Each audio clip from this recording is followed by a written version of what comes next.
What's up, guys? Welcome to another episode of Super Stogie Bros. What's up, Nick? I'm Nick. Hard Ass Cigars. I'm Christian. So, what's going on, man? What's been going on? Not shit. Working my ass off. You're still on your keto diet, aren't you? Yeah, I'm down 19 pounds. I'm getting Yeah, rid you of look, that fat in your belly. I know your beard kind of hides the. You don't have that double chin no more. Yeah, I gotta trim that off. Meant to do it, but I'm fucking lazy. Like, I get home from work. Luckily, this week, Justine is on day shift, so I have some help, and it's not me getting my ass kicked at work and then coming home and getting my ass kicked by kids. But it's been like get home, do some stuff, and then, smoke a cigar, get dinner, eat dinner, smoke a cigar, and then I'm like, go to bed, fuck the beard. So it's got to come down. It'll be down by next week. Yeah. So it's getting ridiculous. So, and plus it's just shaggy and ugly. So look like a bum. So, but yeah, what's up with you? How's the shop? Yeah, it's going, man. It's just it's ever work. Trying to get things situated, we get the website going and stuff like that. But yeah. So you've been pretty excited about this episode. So, I'm pumped about this episode. I love Hunter, and I've been dealing with Hunter for a long time, and he is a bomb ass dude. Plus, he's funny as fuck, and like the king of boutique cigar sales. So, like, I'm stoked about this. I think we're gonna have a good time tonight. So, I want to say hi to everybody that's watching. I see the chat board lighting up, and that's good. So, thank you guys for coming out. Hopefully this one's gonna get big, just because we got Sir Louis on here, so it's pretty awesome. So we want to go ahead and bring in our guest. Yeah, let's bring him in. All right, let's go ahead and introduce him. Yo, what's up, guys? Welcome to the show. Thank you, my pleasure. That's what we're smoking tonight. Am I letting the cat out of the bag too soon? Oh, you let it out. You let the hyena out of the box. I did. I'm getting my situation still set up here. I got to try to look good. I don't know how to use filters like all those Instagram girls, but I'm learning. All right, I got to get a coffee over here. I just fired off, and I got to get a lighter. I'll be right back. All right, I need a lighter. I got it. Nick, you're lagging. All right. How am I, Christian? Am I good? Yeah, you're good. Nick's getting a little lag. Yeah. Technology, dude. This stuff drives me crazy. And I'll log back in. You want to if you want. Yeah. All right, so hold on. I need to kick this show off right. Can y'all hear me? Well, I can hear you. We'll put him on a little standby. All so right. how's everything going, Hunter?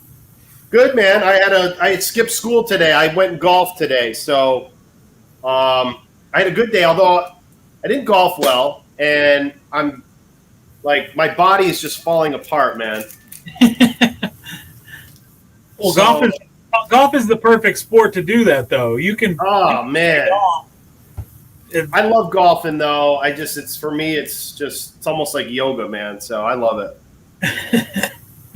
I don't get too worked up over it, and I just try to go out and have a good time. When it's a nice day like it was here today, you kind of can't work. We don't get a lot of nice days up here in New England. So yeah, what was the weather like?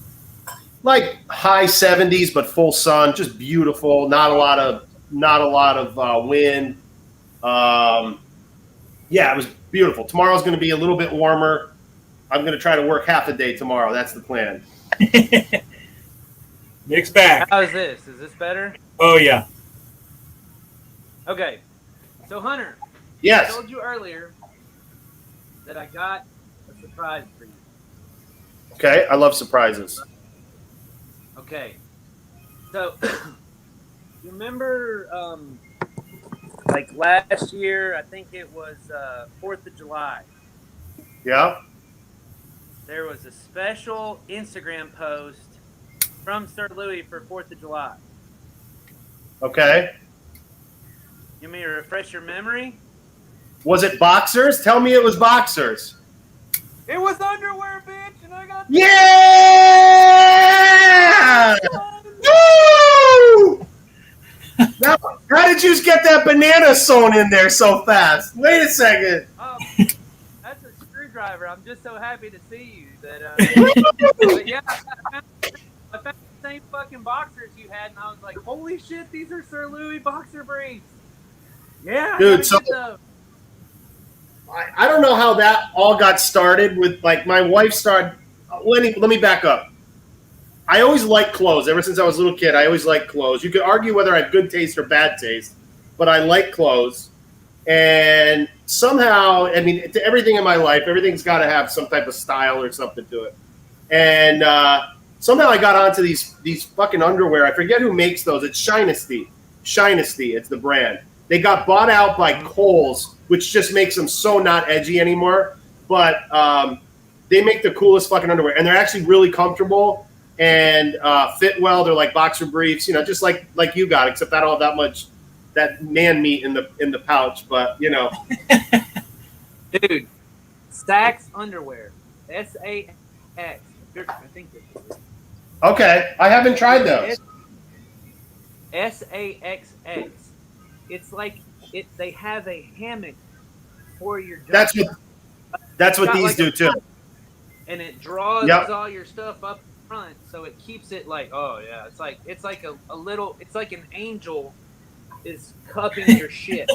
Okay. So you're walking around and there's these angelic underwear hands cupping your junk every day. They're the best thing since sliced bread. Expensive as a motherfucker, but they are fantastic. I mean, when you're talking about, you know, the boys, the family jewels. You're talking about the family jewels.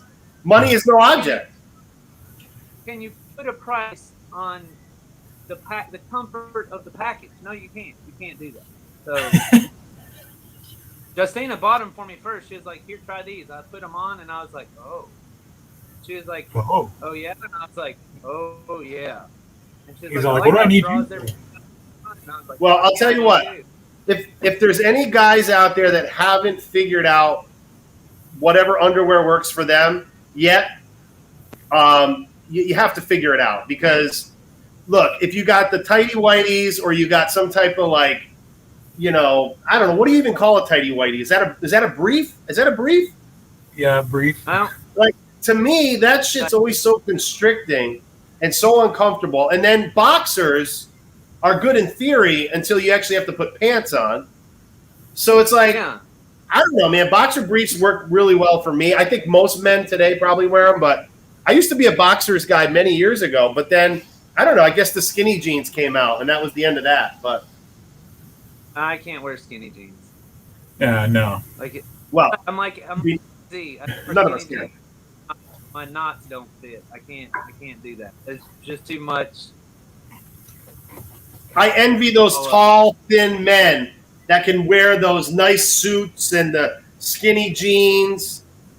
But I'm not one of those guys. I never will be, and that's okay. We can't all be runway models. No, it's okay. Yeah. You know? Well, so let's cut this cigar. What do you guys think? Yeah. Hunter let the hyena out of the box, so we're smoking the hyena Lonsdale. Yeah. What a cool fucking box, isn't it? Oh, yeah. The box James Brown has is the shit. I'll tell you, it's so funny. I do my lives on Instagram almost every day, and I'm so used to having the camera reversed, I don't even know how to turn shit that it's actually going the right way. It's so bizarre. Yeah. It's so weird. All right.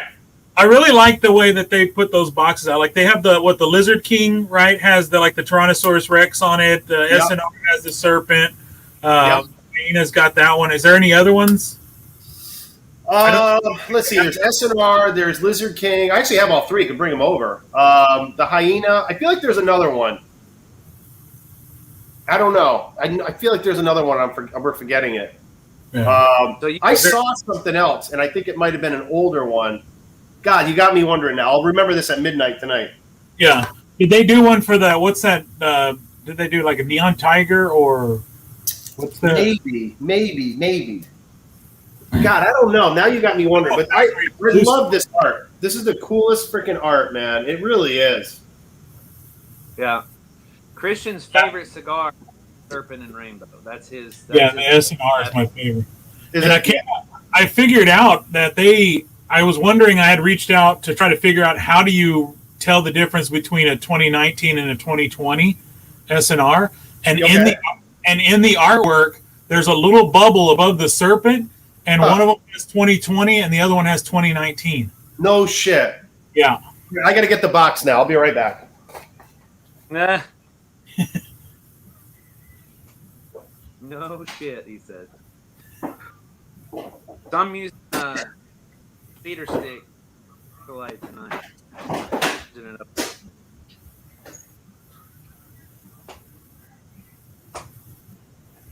Oh yeah, I see it. Yep, there it is. Yeah. Hold on, I can't do this. I'm so backwards here. All right, 2020. Am I doing it right? Here we go, right there. Yeah. So on the 2019, it says 2019 on it. Huh. Yeah, I mean, it is. I found a box for Christian when I was in West Virginia, and he's always said, if anybody can find boxes of Serpent and Rainbows, pick them up, and I'll pay you for them. So I found a box and got them to him, sent them to him, and he was like, holy shit, dude. The day he found out, he calls me. He's like, I found out these are 2019s that you got. Yeah, that's an awesome box. Is that? No, I was wondering if this had a date. Well, these aren't dated. These are event-only sticks, so these are, who knows how old they are or whatever. How many SNRs do you have left? I don't know. Let me see. I don't know if I have any upstairs in the humidor or not. I've got probably, 10 or so maybe in here. These are the Coronas. Yeah. Yep. If those are available, put those aside for me. They're available. Everything's available. Sure. There you go. Hey Hunter, we got a question from the chat right now. How do I see that? Private chat or no? No. I'll throw it up here. Look. Okay. Mario, how much has Hunter Biden made you want to change your name? I don't fucking care. Hey, the dude likes cocaine. What's wrong with that? Come on. Yeah. I don't give a shit. That's funny though. I actually have, and I think I posted it on my Sir Louis Cigars .hunter. I know it's on my personal Instagram. I don't know if I put it on there. There's a clip of Trump saying, it was at one of these rallies before, I think it was before he was even president, and he was like, "Where's Hunter? Where's Hunter?" And he kept going crazy, and it just was awesome. So I'll post that up. I'll find that. So let's light this bad boy. What's your thoughts on these cigars, Hunter? Just off the. So, are you talking about the Hyena or the whole brand or what? The Hyena. We'll get into the brand in a minute. Okay. So to be honest with you, I'm not a big Cameroon guy. I haven't smoked this cigar in a long time, possibly right after it was released. So I don't know. I'll tell you when I smoked this one. But I mean, look, it's a great cigar. I mean, it's a I always say there's no bad cigar in my shop. It just depends on what you like to smoke. But typically, I'm not a big fan of Cameroon. So that's what I would say. Okay. So when my wife finds out this is a Cameroon, I'm sure she'll be out here because that right now is her favorite cigar, Cameroon cigar. She's just ape shit crazy about Cameroons right now for some reason. I don't really know, but I'm good with it. But yeah, she's going crazy about those. So, yeah. I don't know. So Hunter, what's been good? Tell everybody where you're located.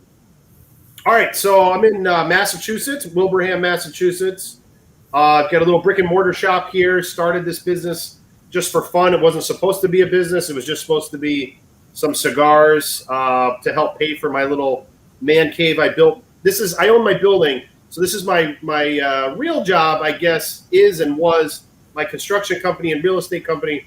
And long story short, I had this space downstairs in this building, and I basically built like my own private man cave. We have a card game we've been doing for 7 years, and I figured I would sell some cigars to help like offset the costs of having this. That's honestly how this started. And I've been a cigar smoker for 6 years, something like that. Went through different phases, and then this kind of just developed, man. It was like a fucking snowball at the top of a huge mountain, and then it just rolled down the hill. So, and now I'm fully immersed into it. I've taken over half of my building upstairs. I just built a 400 square foot walk-in humidor upstairs. I needed it because I ran out of space here, and I'm actually going to be taking over the entire building for a full-fledged 100% building is going to be a cigar shop. So in about 6 to 9 months. How many square feet is the shop? So the total is about probably just under 2,000, maybe like 1,800 square feet with both floors. So it's a one story, but we have basements, up here up north. So yeah, it's perfect. And I got it's on a beautiful main road here. We get 25,000 cars drive by a day, which is great. And I think it'll be, I don't even advertise my brick and mortar. Like people that know about my shop locally, it's kind of like a speakeasy. Like there's no signage out front. And it kind of like just spreads word of mouth, kind of the way we did on Instagram. I didn't do anything like, I don't know, it just spread. And, but that's going to change. So we're going to put our big Sir Louis logo out front, and it's going to be awesome, man. So I'm super excited.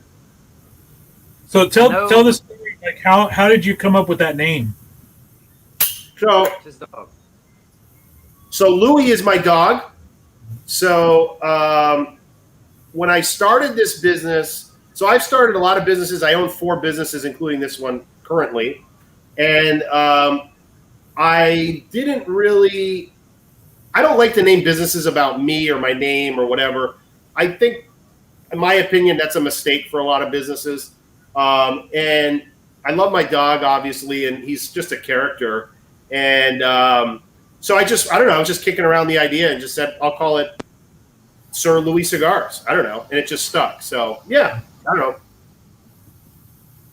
So I think what I stumbled across you a couple of years ago. Just I had gotten into cigars and I was smoking cigars hot and heavy, and I was kind of like everybody else where I was at the cigar lounge. I'd just go buy lounge cigars. I wasn't smoking every day. It's about 2 or 3 times a week.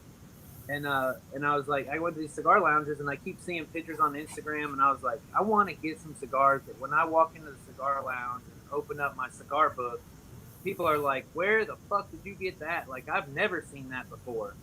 And I reached out to you and I was like, hey, I have no idea about boutique cigars, but I'm really interested in trying some. And you were like, well, let me set you up a sample pack. And we did it. And the second, I think it was the second cigar I smoked out of that sample pack was the Paul Stulak Red Screaming Sun Lancero. Yep. And I fell in love in that moment. Yeah, I know that's one of your favorites. It's one of my favorites. It's a fabulous stick. Yeah. Well, he was on our show. What was it, Christian? Show 2 or show 3? I think it was 4. 4. Yeah. Yeah. And we every week we do this show bi-weekly every other Thursday. And then the Thursdays that we don't do, we have a herf, and we bring the guest back on from that herf and let our followers and people that watch get on the herf and kind of interact with the guest shit.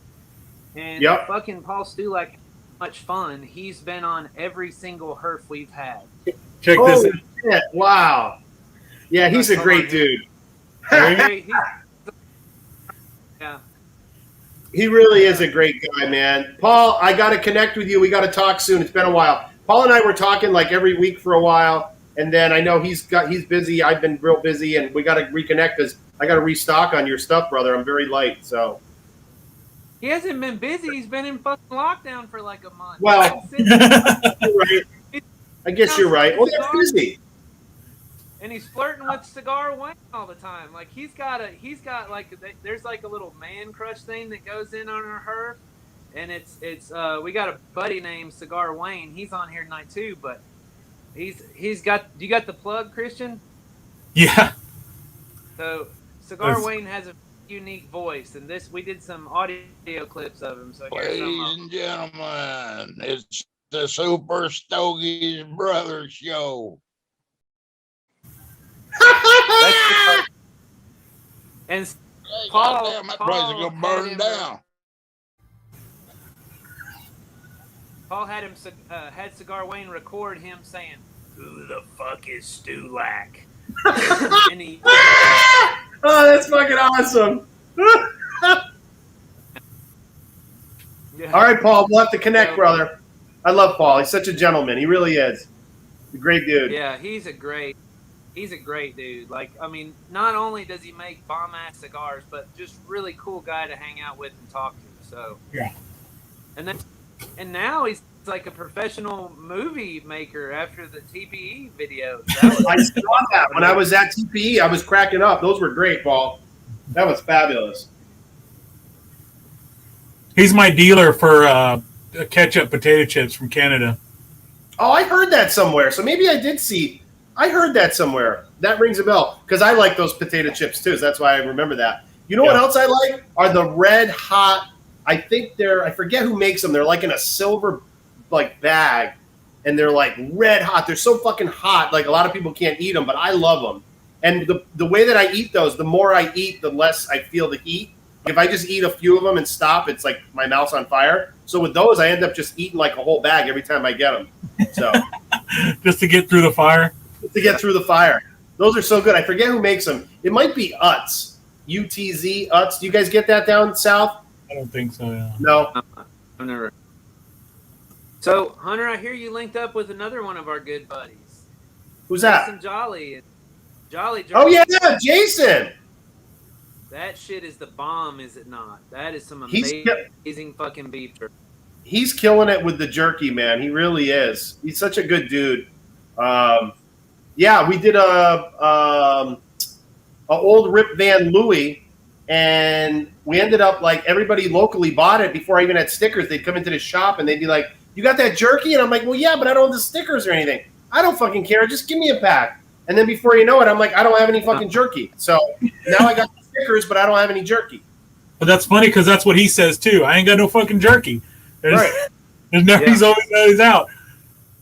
Crazy. He did a Dr. Hart because I don't drink, so all I drink is Dr. Pepper all the time. So he did Dr. Pepper and called it Dr. Hard Ash, and it was fucking amazing. And then he did Dr. Pepper cream soda. The Dr. Pepper cream soda jerky that was the bomb too. That sounds really good. Yeah. So, how did you get into smoking cigars? So, well, the first time I smoked a cigar, I was probably about 16, and I actually was I was going to a sleepover. One of my buddies' parents had like I'll call it a barn, but the people had money, so it wasn't a barn. It was like a glorified rich person barn. And so they had like a workout room above, and then they had, I don't know, probably had cars and shit below it. But anyway, it was like a big open space. So I don't know, there was probably about 5 or 6 of us dudes that were, 16 plus or minus. And we all, got beer from our parents somewhere, stole booze, whatever we could do. And then somebody had Garcia Vega cigars that they got from like CVS or something. Yeah. I had a buddy, that's all he smoked. He'd go to the convenience store and buy up boxes of Garcia Vega cigars. Yeah. So that was the first cigar I smoked at about 16-ish. I think I smoked a couple that night. Drank a lot of probably Budweiser's, I think what we were drinking, and maybe somebody had a bottle of booze. And then my mom picked me up the next morning, 10 o'clock or something. And I remember puking out the window the whole way home. And my mom was like, "Oh, it looks like you had a good time, huh?" I was like, "Yeah, I feel like shit, But, and I didn't really get into cigars. I probably smoked a few cigars, Garcia Vegas, whatever. And then in college, really my sophomore year in college, I got into cigars more serious with a group of friends, one of my roommates. And I went to business school, so we're all business guys. So we all thought we were Gordon Gekko and we like cigars. So that's how it began. And then it just stayed from there. So I basically started smoking at about 19 or 20, somewhere in there. And then throughout the years, I've gone through different phases where I'll smoke different stuff more regularly, have times when I don't smoke as much. I think right now, I won't say I think, this is the best time for me right now in my cigar journey. I do also smoke a lot of cigars, which is good and bad. Yeah, man, I went through every phase. So I went through so when we started in college, we couldn't afford they were still good cigars. I'll tell you some of the brands. We used to buy Baccarat. We would buy Te Amos. What the fuck else did we buy? Those are the two that I'm remembering off the top of my head. Not bad cigars. In fact, the Baccarats, we considered those to be like really good. We'd get some Partagas sometimes. Just normal general cigar shit, or whatever, whoever makes it. The Te Amos are those Mexican cigars, right? Yeah. Yep. I'd love to try some of those cigars. I haven't had them in a long time. There's a guy that on my Hard Ash Facebook page that's selling that shit all the time. Like, he's always got some Te Amos up on there. All the That's time. funny. Now they're I've bought a 5-pack from him before, and you get them, and those bitches have been rolled like 2 weeks before you got them. So I set them in the humidor and let them sit for like a year. But they were decent. I mean, they weren't bad. They're a lot better than. You smoked a lot better cigars than I used to smoke. Well, we'd split boxes and stuff, Now, I'll back up. My roommate owned and had a landscaping business. He was a hustler like me.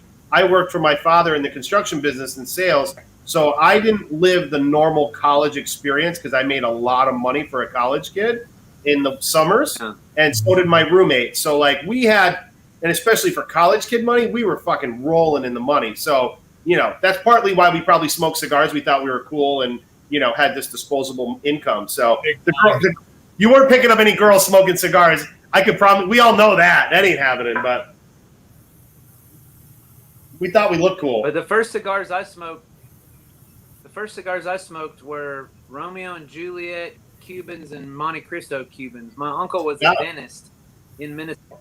And he'd go down to like Guatemala and do missionary dentist work, and he'd smuggle Cubans back in So at like 14 years old, he's shucking out Cubans because he was like my bad influencer. So he'd give me Cubans, and he'd tell me like, this is how you can tell a good cigar, which he was no fucking aficionado by any sense of the imagination. But I smoked Cuban cigars to begin with. Now after that, my journey changed a little bit from Cuban cigars to like Swisher Sweets, Phillies, and White Owls, but they didn't have tobacco in them. Now, I had a plethora of money as a college student too, but it's because I was a hustler, but I did the street pharmaceuticals hustling, and so had a plethora of money to a lot of shit to Sweets and Phillies and, White Owls with. So I usually in college made a pretty good living for myself by doing a little street pharmaceutical work. That's the only way that I've ever smoked a Philly blunt. I have no idea what it tastes like without weed in it, so I don't know. But yeah, there's no reason to taste it any other way. But yeah, I used to fuck people up because I'd get a coffee grinder and I'd grind my weed down, and then I'd roll out a Black and Mild, call the tobacco out of it, and take a brand new pencil and I'd pack it down in.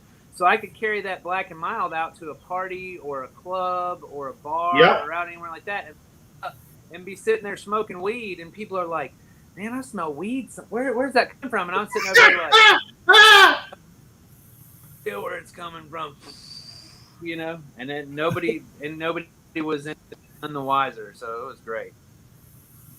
But yeah, then when I quit drinking, I really started getting into cigars. Like I quit drinking the first time 17 years ago. Wow, I started smoking then.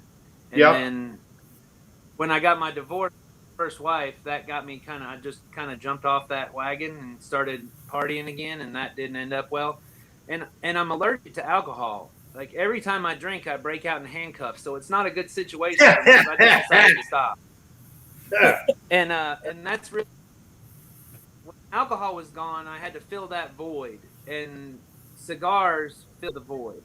So that's what it did. This is my me time. It's my unwind time. It's my kind of hangout time.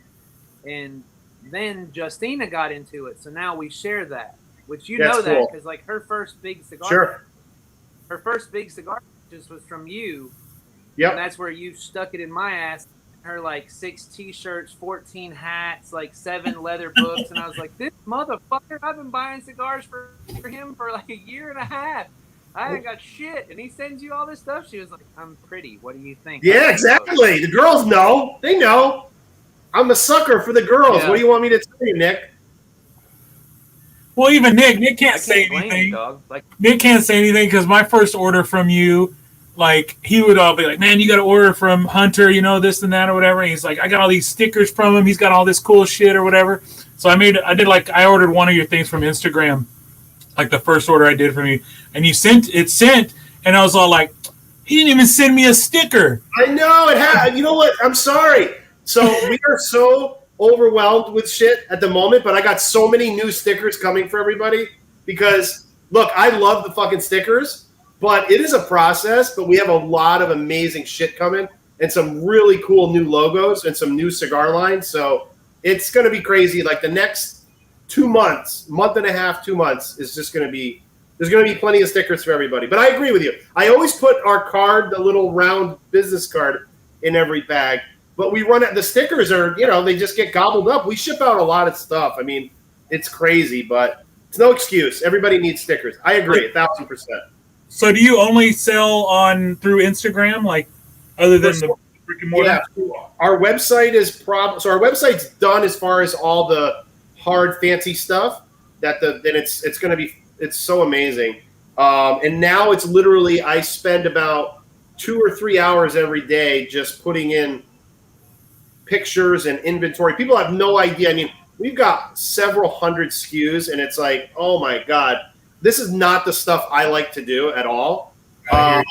And, you know, so the website will change things a lot. But yeah, internet orders are predominantly through Instagram DMs. I have some customers that text me, some people on Facebook. I don't really do much on Facebook, but some people don't have Instagram, so we do it there. And then we have a good group locally, and we're always getting new customers as walk in too.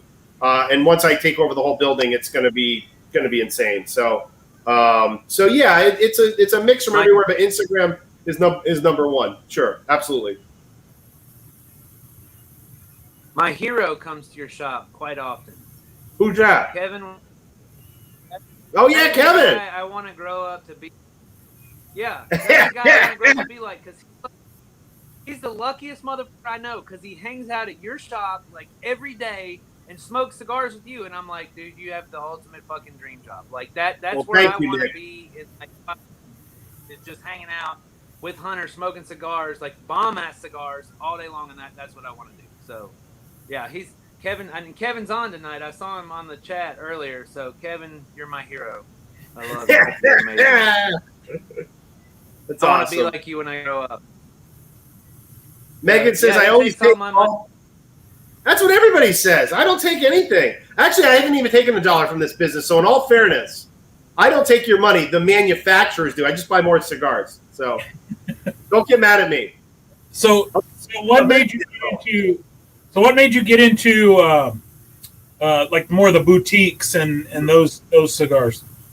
So I smoked everything, right? And I went through after college. I started having a little bit more money, and then I got into Davidoff. I never smoked Davidoff, and then I was like, you know, let me see what this is about. I like fancy shit, right? It's a bad thing, but it's a character flaw. And so I said, let me see what this Davidoff shit's all about. Smoke a $20 cigar, $30 cigar. So then I wasn't smoking a lot. I was working a lot. So I would smoke maybe twice a week on the weekends. And I smoked Davidoffs for probably about 5 years.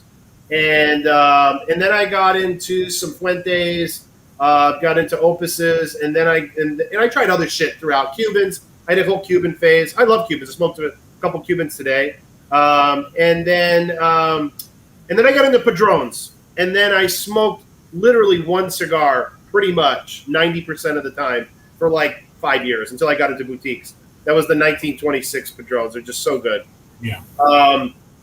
So then the boutiques, to answer your question, so when I started this little thing that wasn't supposed to really be a business, I started like somebody told me, "Oh, you should go on Instagram. There's a lot of cool cigars on there and people, whatever." And I said, "Okay." And I was never a social media guy. I didn't even have it until I started this. Never was on Instagram or Facebook. And then I started seeing some cool cigars, and I can't even identify what they were in the beginning. I could probably look back, and then it just snowballed. That's the best analogy I can use. And then I was like, once I started smoking some of these boutique cigars, they tasted so different than anything I'd ever smoked. And I thought I'd smoked everything that was, on God's creation. And then I'm smoking these cigars with these different blends and small batch and like cool designs. And like, I just really got sucked into it. And then there was just no looking back. I love boutique cigars. I don't see it ever changing for me, to be honest. I mean, I mix in the Cubans. I'll smoke a Davidoff here and there. I'll smoke a Padron here and there. But honestly, I'd just be happy with this. It's awesome. Yeah. So it's so easy. It's so easy. Like what you're talking about, Davidoffs, Opus X, and Padrones. You're paying $20, $30 a cigar, and they're good cigars. I mean, don't get me wrong. They're not my palate, because, like I say all the time, why the fuck am I going to spend $40, $50 on a Padron or an Opus X or a Davidoff when I can buy 4 Paul Stulac Red Screaming Sun Lanceros for the same amount of money, and I'll have 4 cigars compared to 1 cigar? And that Paul Stulac Red Screaming Sun Lancero, or a lot of Matt Booth cigars, a lot of Pepper cigars, a lot of Black Label Trade cigars, for my palate, are way fucking better than any Opus X or any Padrones. They're different, so I can't say they're better, but for my palate, that's what I like better than those expensive asses. I think there's just like a lot more the boutique cigars have that kind of transitional flavors. The blends are really thought after. They really take the time to really get the blends down and put something together that takes you on that flavor adventure. 100%. That's what I love about them. Yeah. And for me, it's like what I love about my shop and the cigars we have and the cigars we'll get in the future. I mean, I get new stuff in. I mean, I got the new Cavalier stuff in today. I came in after golf. I had to see what happened, see what I got for shipments and everything else. And every day I'm opening boxes with brand new cigars. And this is the shit that gets me excited. And I think this is the stuff that gets my customers excited. Like, we love chasing the new, which I know a lot of retailers don't like doing it because it's a lot of work. It's a lot of work to always be like having your fingers in everything and knowing what's coming and what I need and what brands. And, I love it because I'm kind of an ADD person anyway. So this just it totally fits my personality for boutique cigars and like new stuff all the time. I just don't get exhausted. I'm like, I just keep going and going. Like, the more adversity I have, the harder I keep going. So this is like a perfect mix for me. I just don't fucking fold. And that's honestly, people always ask me, I'm very blessed. I've had a good life financially and a good life in every way. And a lot of it is just, I'm not any smarter than anybody else or anything like that. The only thing I have, I always say my superpower is I just don't give up.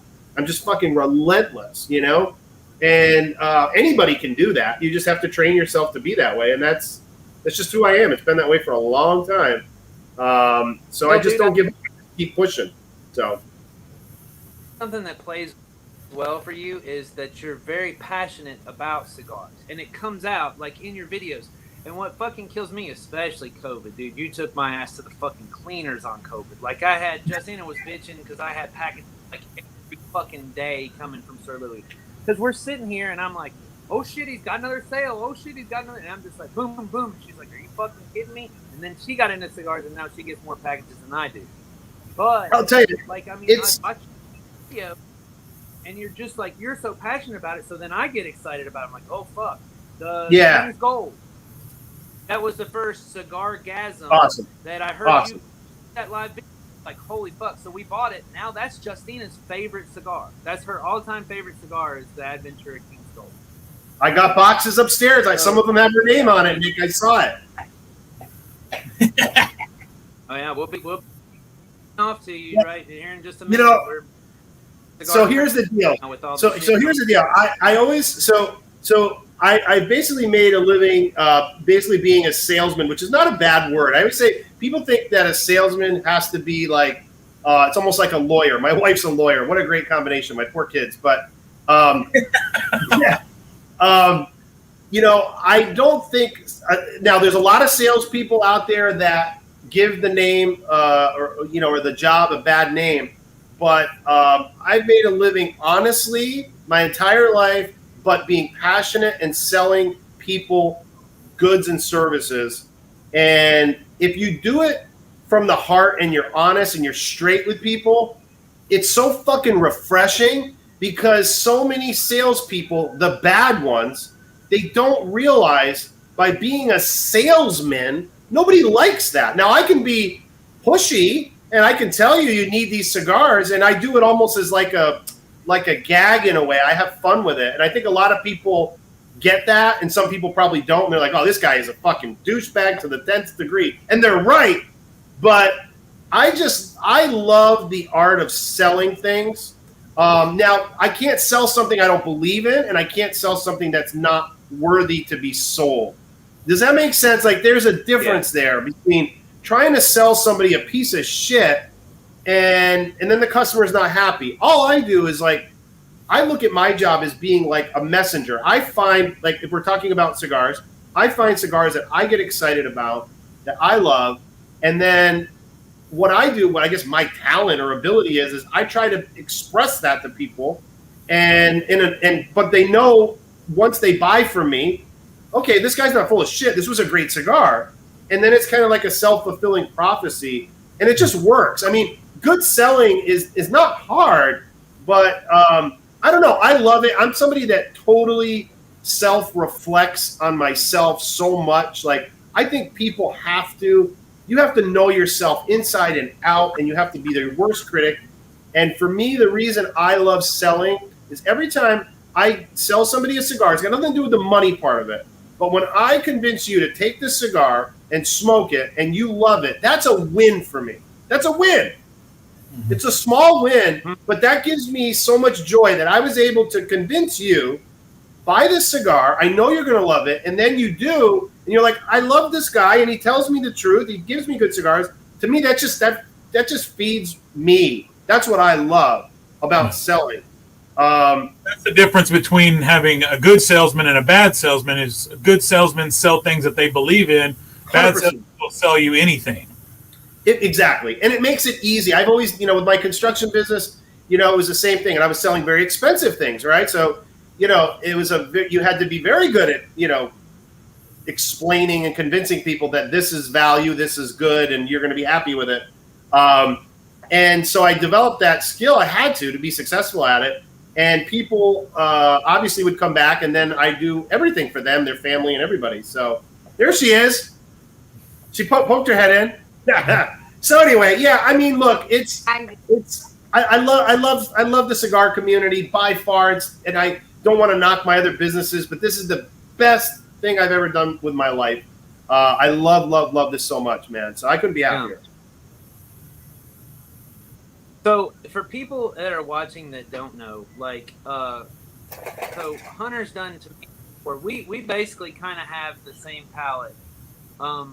We both have like a more of a Maduro type taste, peppery, like full flavored cigar. And there's been times where Hunter's been done a live video or whatever, and I'll get on there and be like, hey, I'd like to try some of these. And he'll come back to me and say, Nick, I don't think this is really your palate. And I'm like, who the fuck does that? Like, who's the salesman that's like, hey, I don't think you're gonna like this cigar, but then he's like, but hey, dude, I just picked up a box of these and I got a shipment of these in, and I think you're gonna, and I don't even have to see the cigar or do anything. I'm just like, here's my motherfucking money. Here you go, take this. Yeah, like with a smile. Yeah, but is that that's really like. I think that's why the Instagram has been so good for me, for growing this thing, is that you hit the nail on the head. I'm not here to just sell everybody a hyena because that's what I have. I want everybody to look at everybody's money, no matter how much you have. You don't want to spend it, in a stupid way. You want to make your money go. Every purchase you make should be a home run, right? And so for me, part of my job is to make sure you buy the right stuff for you, and that'll change too. That's going to change over time. Maybe not. But that's part of my goal too, is not just to sell everybody every cigar that walks in my door. It's to try to get the right cigar to the right person. And that's really, nobody's doing that really in the industry. I actually want to do a concierge service with our website. If we ever get to it, I don't know. But in a perfect world, if I could snap my fingers, what I would want is everybody to have, a profile of what they buy, what they like, and then we can make these recommendations to you. I mean, some companies probably do something similar, but I really want it like a personal touch with a person. I don't want AI and bullshit like that. I want you to have a person that's your concierge that says, Nick, we just got these Cavaliers in. I know you're going to like these, or whatever. And I think if that could be done, hopefully I'm the one that does it first, but if somebody else steals the idea, go for it. I just think the cigar world, there's a value to that. And let me put it this way. If you walk into a good tobacconist in a brick and mortar atmosphere and you get a relationship with them, right? That's what they do. They know you because you would come in and buy your cigars from them. And then the internet came, and then everybody would buy online, including myself, because it was cheaper and easier, and their brick and mortars were folding up everywhere. And so people started just buying out of magazines and websites, and there's no personal connection. You're just taking a shot in the dark. You're going to like these cigars. Russian roulette. Yeah, it is. And I think that there's an opportunity in a virtual way, and that's kind of what I've done here. I do a lot of video chats with people through Instagram, especially new customers, right? And I'll walk them through the store and through the humidor, just like if they were here in person. And I'll say to them, what do you like to smoke now? Give me like a couple cigars that are your go-tos. And then I can pick and choose stuff. And then then we create this kind of profile for you in my mind. And I'm like, all right, I know what Nick likes. And so anyway, yeah, it's the way it's supposed to be. But technology actually got in the way. And people started buying stuff they didn't even know what they were buying. They're just having bad experiences, wasting money on shit they didn't like. My goal is for you to spend every dollar and you love every cigar you buy from me.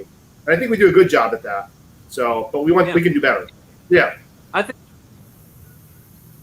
when there's been a couple times where I've called you and I'm like, hey Hunter, I'm looking for some new stuff, or I've messaged you on Instagram like, hey Hunter, I'm looking for some new stuff, but I don't really know. And we've FaceTime before, and you've done that. You physically walked me through the humidor. Yeah. I think I got these. I think this, and I think you like this. And it's customer service like that, especially during COVID when all the cigar shops were closed down. It was great to have somebody like you there who takes the time to still make it personal, even though we're 20 hours away from each other. You do that, and I mean, dude. Sometimes it's been on Sundays I've messaged you like, "Hey, I'm actually on my way up to the shop right now. Let me call you back when I get there." And I'm like, "Holy fuck, man! This guy's 7 days a week, bomb service." I mean, I've tried to pump as much as I possibly can. I just got a shipment today from you. My Hangries came in today, and then I think the last one I got was the Black Labels. I picked up that what was it? The Killer Bee Lonsdales, and then the Bishop blend. The Hyena. And Bishop's Land. I got that one too. But I know you're gonna love that. I'll go crazy when I see you put your samplers up on there, like a Maduro sampler, and I'll share that shit to my story. And I got, Justina is now the president of Asheville, Alabama, and I'm the vice president. So we'll share it on our Discord page, and I'll share it on my Instagram pages because I have a smoking group at work, Toyota Stogies, and then I have the Hard Ash page, and I'll try to tell people, I'm like, hey, look, this is a hell of a fucking deal. It's 13 cigars for $110. You should really do this. I've never, and this is honest to God truth, I have never, ever gotten a bad cigar from Sir Louis Cigars. Never. I've had cigars that weren't to my palate, like Connecticut's, but they were still fucking amazing ass cigars. They were really good. Even though I don't like Connecticut's, I was like, damn, that was a good ass Connecticut. But, you know, man. Thanks, man. Christian, Yeah. Yeah. No, I see Megan has a question. Am I looking to keep the business for you to continue to grow bigger? So here's the deal. The business has been growing whether I want it to or not. And I do want it to keep growing, and we're going to make it even bigger and better and all that. But I'm always going to be connected with the customers. You know, the website, one of the things, if you could see the way that the way I take orders off of Instagram and the way that we fulfill stuff, you would think I'm a dinosaur. We use deli tickets, man. It's the most fucking antiquated thing you've ever seen. But it works. It started out that way, was work. And then now, you know, we're doing, 50 packages a day, sometimes more. It's so fucking laughable. So the website will help streamline some of that. But for me, I'm still always going to be on Instagram doing what I do.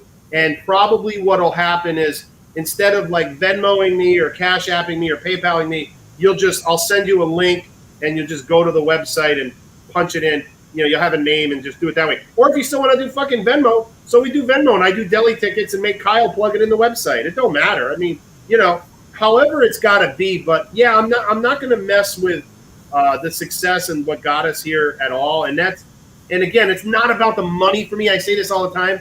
It's about exactly what you described, Nick. It's about the service, and that's the one thing that is our competitive advantage that the other guys just can't seem to do, which, I mean, nobody's stopping them, but, it's that hustle. And you're right. It is Sunday. It is 7 days a week. It's every waking hour I'm awake. I start DMing people 6:30 a.m. and usually can DM people till 1 a.m. I don't sleep a lot. And I'm just a machine, man. What do you want me to do? But I love it. So Faulting you for that, dog. Like, that's not... You'll never hear that, damn you, Hunter, for being a great businessman and keeping me satisfied on cigars 7 days a week, 24 hours a day. I'm never going to complain about that. It's not going to happen. Yeah. So my ultimate retirement plan is for you to franchise Sir Louis and allow me to buy one of them and open one up on the beach somewhere. So when me and Justina retire, we can go down beachside Sir Louis and we can run a Sir Louis shop down in the South to get happy down there too. You know what? You never know. I mean, look, here's the thing. Brick and mortar tobacconists is so difficult to be profitable and not saying it can't be done, but it's so expensive to have the overhead in the shop. Like you have to have an e-commerce platform. I believe in this day and age, you should have both a brick and mortar and you should have an e-commerce site. I think it's doable if you're in the right location. But the numbers are you have to do such volume to even pay your bills. Now, if you're not looking to make $1 million, yeah, sure. You can have and it's a great time. And to be honest, it's a very simple job to sell cigars. It really is. I mean, compared to other stuff I've done in my life, this is like, I always call it my lemonade stand. It's so simple. But you have to have business knowledge and all that and know, not to overspend and, manage your inventory and all that crap. But yeah, man, I would love to see franchises or something like that. I mean, a lot of people have asked me to do it. We're not there yet. Maybe we will someday. Maybe we won't. But yeah, I'm flattered for you the thought, man. I appreciate that. Yeah, I don't know. So you never know. The other thing I'm waiting on that I've bitched about before is the Sir Louis subscription. Because I really want to get into one of these monthly cigar clubs, but there's none of them that have cigars that I want to spend $49 a month on. I know if you did something like that, I'd be like, without a doubt, yep, it's happening right now. I'm part of the Sir Louis Cigar Club, and this is what I do, and every month it comes in. That would be amazing. I know we've talked about it a couple times before, but I think that would be the bomb. So I put a lot of thought into that. I think there's a good possibility something like that will happen. I don't have anything on the near horizon, but things change really quick here for sure. I did spend a good amount of time with the guys at Luxury Cigar down at TPE, and they do a fabulous job. Them and Pravada to me are the gold standard of exactly what you just described. I think those two companies do it the best. And I don't want to just copy somebody else's model. So for me, if I'm going to do it, it has to be a little bit different, and it's got to be something that I can compete with those guys, to be totally honest. I mean, they're so good at it. What am I going to do? Just say, oh, because I'm Sir Louis, buy my pack? That's kind of lame. I got to have something for the consumer to say, well, you know what? Maybe I'll drop my luxury and Pravada pack or one or two or whatever and do the Louis one. Like, and I'm not saying that like I want to hurt those guys. I'm just saying as a businessman, I have to create something that doesn't exist in the market. And it's hard when you got two companies that are doing it so fucking well. Yeah, man. I don't know. I've got some ideas I can't say, but I also have an amazing idea. Ideas are cheap and easy and free. Ideas are nothing. People always think, I got a great idea. Well, so does everybody else. I got 10 million great ideas. The secret sauce is getting the fucking idea done. That's the difference. Everybody has ideas. If ideas made you money, we'd all be billionaires, okay? But, I have a really, really cool idea for our rewards program that I'm going to do with our website. And I don't want to let too much out, but it's going to be like nobody has done anything like this, not even close. And it's really fucking cool. And I think it's going to be, I think it's going to be kind of game changer for the industry. And that's just our rewards program.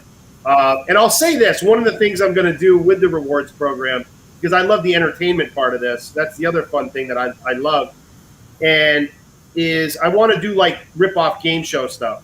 So you'll get points through the website, like every website. You get, your Louis bucks, whatever you want to call them.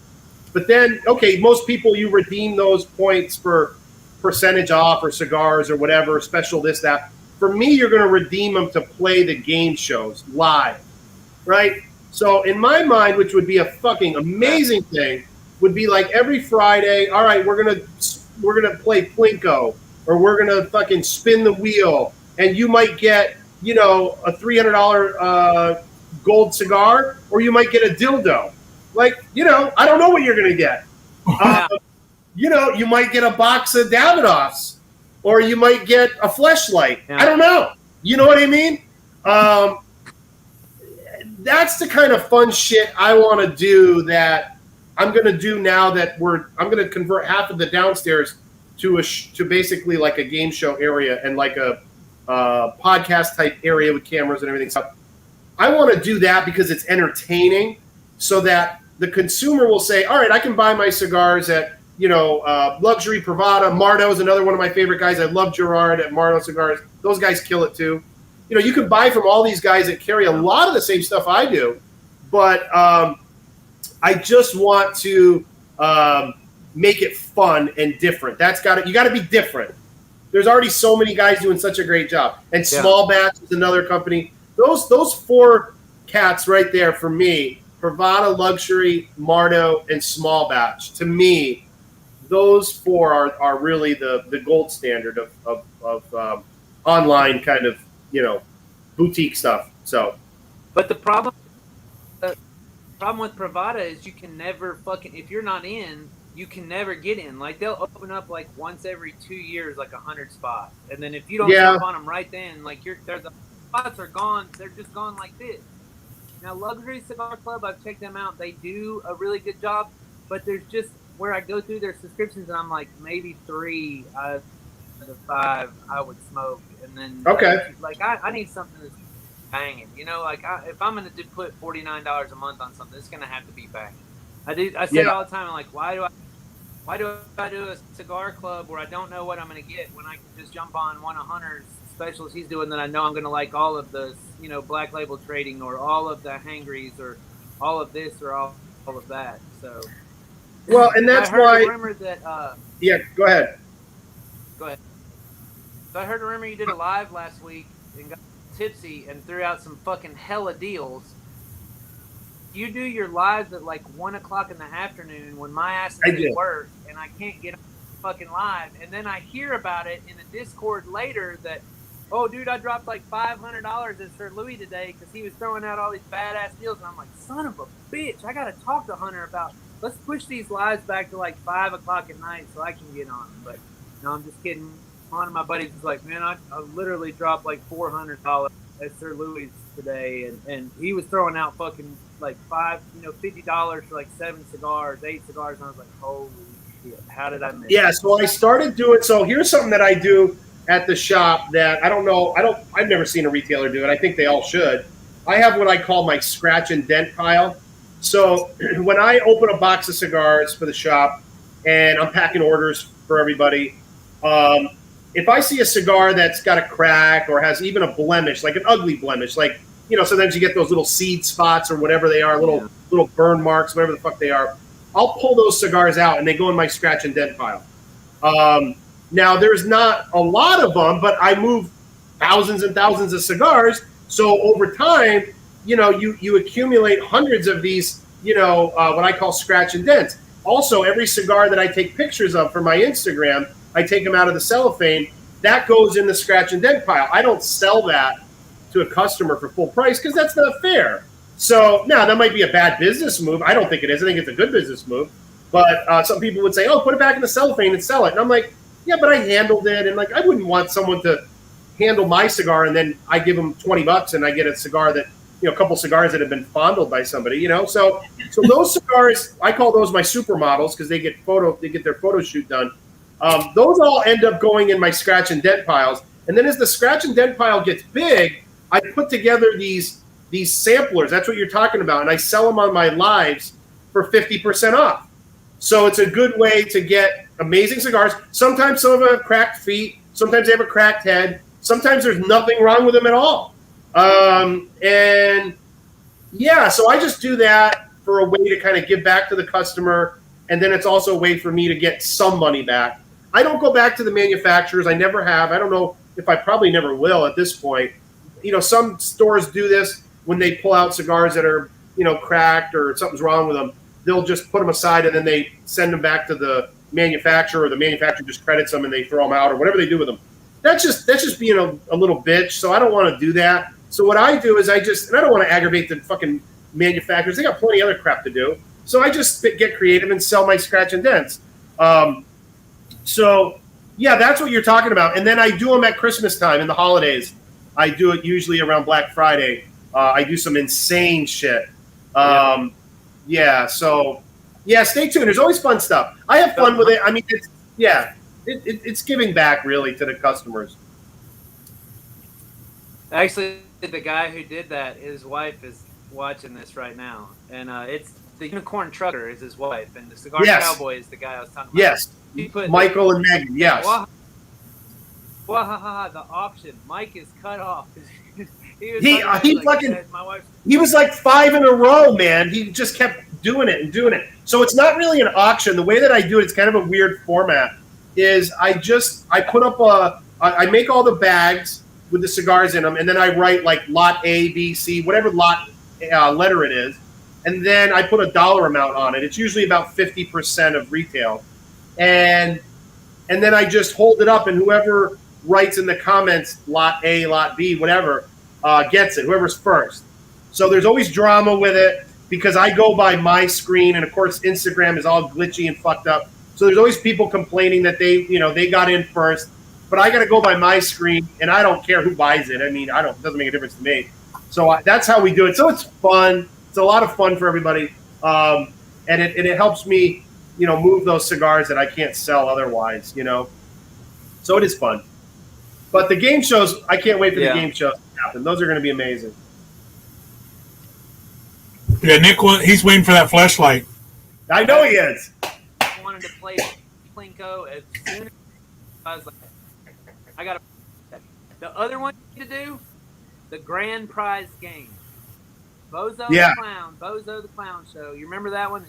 where it's the 3 fucking buckets and you get the ping ball and you got to drop it in the buckets, dude. Grandpa's game all the way.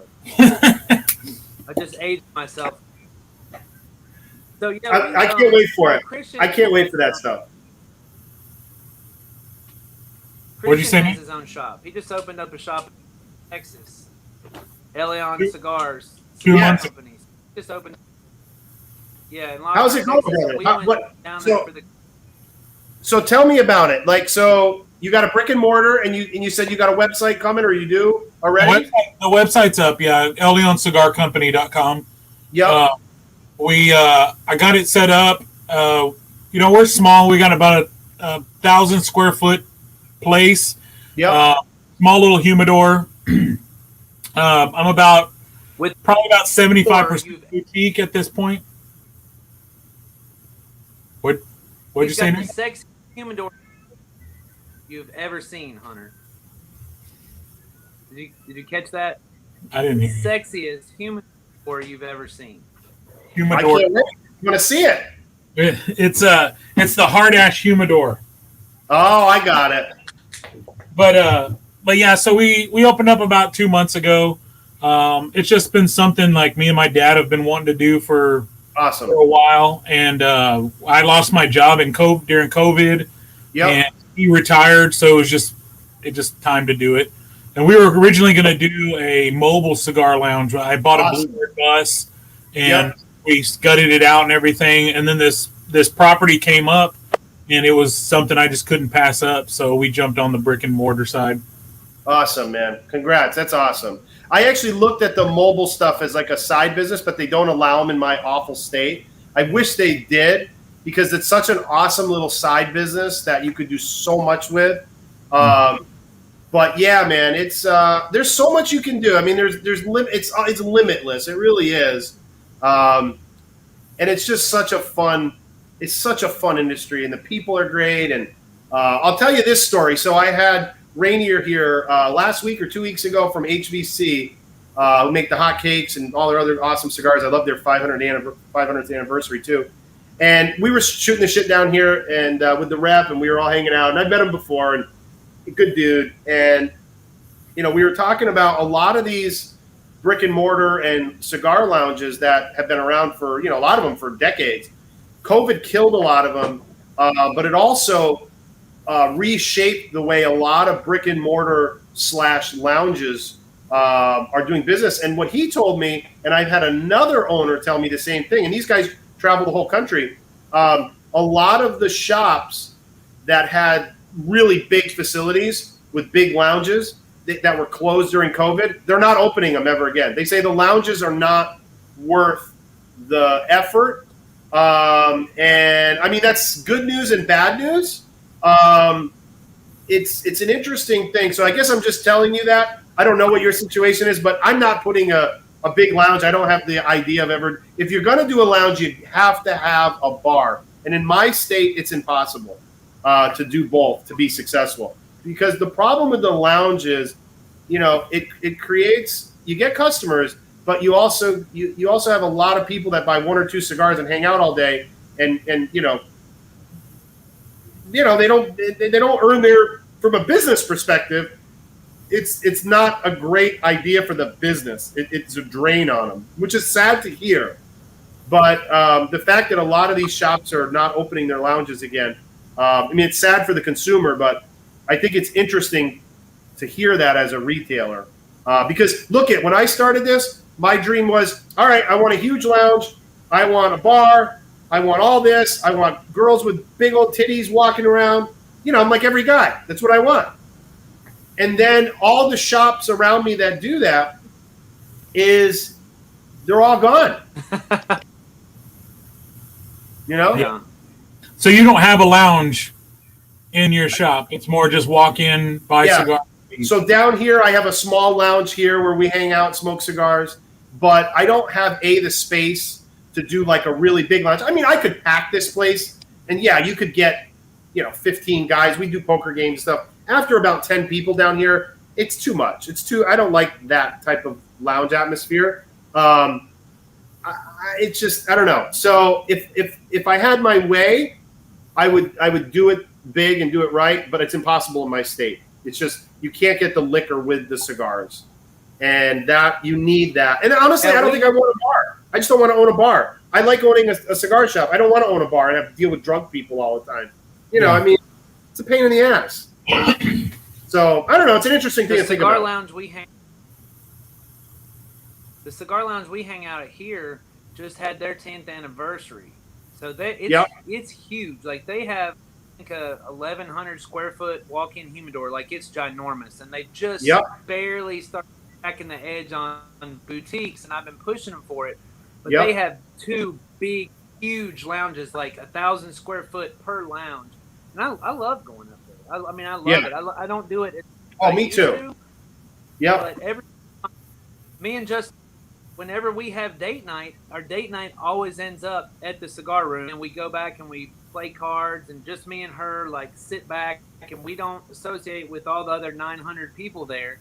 We just do our own thing and play cards and hang out because that's our relaxation time. But I did find the picture of his badass humidor. Oh, I love that. That's so cool, man. It's interesting. I mean, you know, I don't know. And it's different state to state. You're in Texas. Texas is an awesome state for cigars. It's only second to New York State for me with customers. Texas is my number 2 by volume that I send the most amount of cigars to. I got a lot of customers in Texas. It is cigar country. Everywhere really down south. Florida, Alabama. I got a lot of customers in Alabama. Yeah, it's crazy, man. I got a decent amount of customers in California, too. Yeah. And our lounge we go to, they don't have a bar. It's BYOB, so you can bring in your own bottle. And they have cups and glasses and shit like that. There's no bar there. Now, next door to it, there's a craft beer store, and then there's a Mexican restaurant at the end of the but yeah, I like that too. I like the fact that, you know, you can go in. Of course, I don't drink, but a lot of my buddies, when we meet up there, they'll bring in their own bottle, and then, you know, they'll kind of share bourbons or, you know, whatever they're drinking, scotch or gin or. I have a fuck you drink gin and smoke cigars. But no, I have a brewery right next door. I could hit it with a baseball. It's that close. It's right out the door. So part of the reason I decided when I started this was I figured, okay, well, the brewery was new, coming, you know, about the same time. And I said, I'll pick up some customers from there. And we do. And I have like Adirondack chairs and nice seating outside. So a lot of people will come during the nice weather. We got a fire pit and everything. And we sit outside. Like, I'll always keep that. But, you know, the whole lounge experience, I think, in a way, it needs to have a bar to be successful financially. I'm not saying from the consumer end. Consumer end, like, I agree with you. You give me a chair and let me bring what I want to drink. I think that's phenomenal. But from a business standpoint, it's I don't know. It's probably not the best business move, but whatever. It's debatable depending on where you are. So. Mm-hmm. Yeah. And I think, you know, and I think. So we have a lot of questions. Yeah, go ahead. Go ahead. No, go ahead. You think what? No, I was just going to say, I think COVID with all these virtual herfs and the way that a lot of people have been smoking at home, you know, from the comfort of your home, and maybe you got a group of buddies that come over on the weekends. Like I have a lot of customers that have been doing this throughout COVID. And I think in some ways, I hate saying it, but I think the future for lounges is more virtual and in a way, you know, almost like personal. People get together and more at home, have some friends come over, and then do a virtual herf with other people you know, remotely that you couldn't get together with at a lounge anyway because they don't live in your town. So I think this aspect of it, I think this is kind of the future of how a lot of us are going to be smoking cigars and hanging out. Really, I mean, I think that is, and our demographic. You know, I don't know how old you guys are. I'm 44. I kind of fit right in the middle of the demographic for cigar smokers.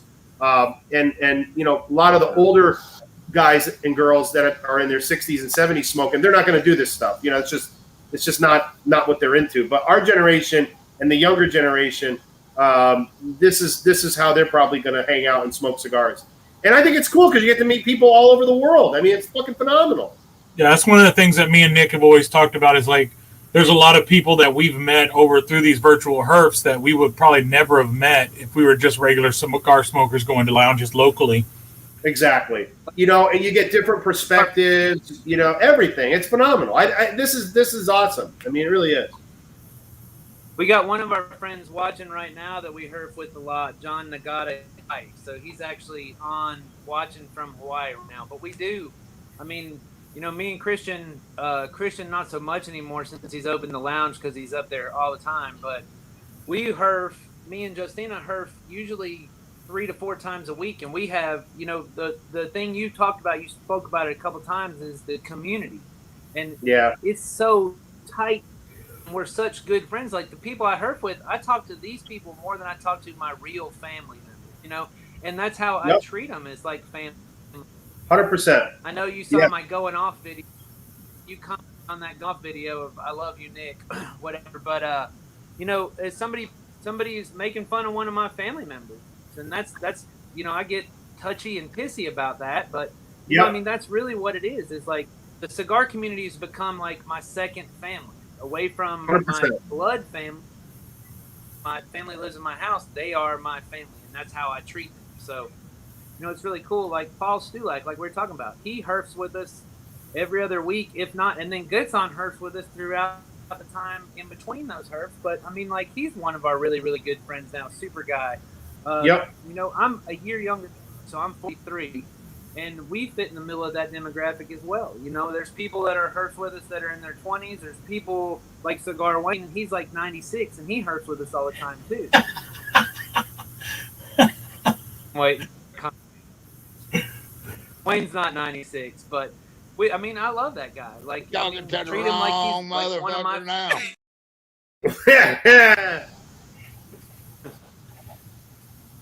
Yeah, dude. But you know, I mean, I get, and it has really fucked up lounges, but it's awesome because I've met so many people through herfing and through COVID that I would have never known before. Like, I'd have never known Christian. I'd have known you because I buy fucking shit ton of cigars from you. But people like Clint Harold, Southern Outlaw, like awesome dude from Hawaii, like Manny, Wicked Cigar Club. He's down in Miramar Beach, Florida, like down by Miami. So I'd have never known him. Cigar Wayne's in North Carolina. Doc, you know, Doc Holden's in North Carolina. Andrew Cigar ATM. He's in New Jersey, so I herf with these people once or twice a week, and that's how we stay close. And I love it. It's fantastic. I do too, man. And I think that's the future, you know. And there's nothing to look. I love nothing more than when I travel and I go to local cigar lounges. There's nothing like it. I've been to cigar lounges all over the world. I mean, all over the U.S. and overseas in Europe and stuff, and it's awesome. I hope they all stay as long as possible. But I think we'd be naive if we think that that's still the future. I don't think it is. I think the future is this, and the lounges that can stay, that have the deep pockets, fantastic. And I think that's what it's going to be. So yeah, I mean, I don't know. It's interesting, but I look. It's COVID. I say this all the time. COVID was an awful fucking thing. There's no doubt, but there were some silver linings to it, and one of them was, you know, forcing this for the cigar community to basically, you know, people had a problem that they couldn't hang out with people and smoke cigars, and they figured out a way to fucking, you know, fix that. And that's what human beings do when we have problems. And then and I think this is just the beginning of this. I think we're going to look at 5-10 years from now, we're going to look at this and we're going to think, remember when we used to herf during COVID and it was so fucking, you know, the technology was shitty and whatever. And I think this is the future, bar none. I think there'll be virtual reality stuff. I think that's the future. VR is the future. We'll look back 5 years from now. We'll be like, how did we live without our VR? Honestly, I mean, this stuff is the future, and it is for workplace and everything else. I mean, you know, it's just crazy. So I love it. I mean, you know, I don't like technology, but I do like some of the stuff it does, you know. If I had my way, I'd go back to 1950 and, you know, go to my local cigar shop and hang out, but that ain't going to happen. So, Hey, mate, there's still some opportunities to do that. Some people stick in the old school and they'll maybe now that'll be like the vintage way. Like, man, let's go hang out at the lounge like they used to old school days. 100%. 100%.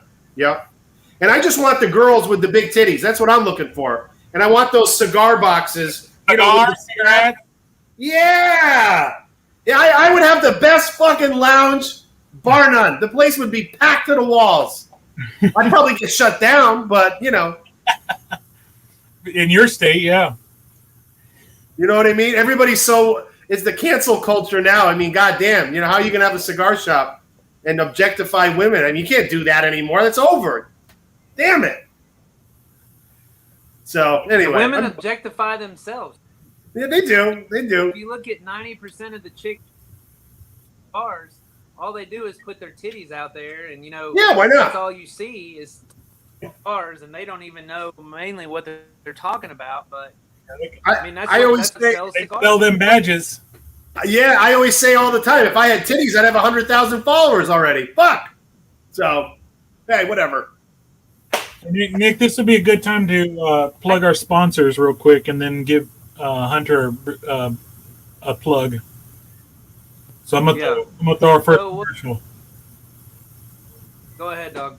Hennessy Cigar Co. was built on the concept that the reward of hard work is enjoying the finer things in life. Our hand-rolled cigars are the reward for your hard day's labour. HCC cigars are available in 4 blends, including our Sweet Signature blend, and 9 Vitolas, including our uniquely rolled Perfecto we call the Clonakilty. Our cigars are made from the finest wrappers, binders, and long leaf fillers. Each stick is hand-rolled by 4th-generation Cuban torcedores and shipped fresh to your door for the ultimate experience. What are you waiting for? Visit www.hennessycigarco.com today. So if you missed that, go to HennessyCigarCo.com and get your Super Stogie Bros discount, 15%. Stogie Bros 15 is the coupon code. Nick, you want to do the next?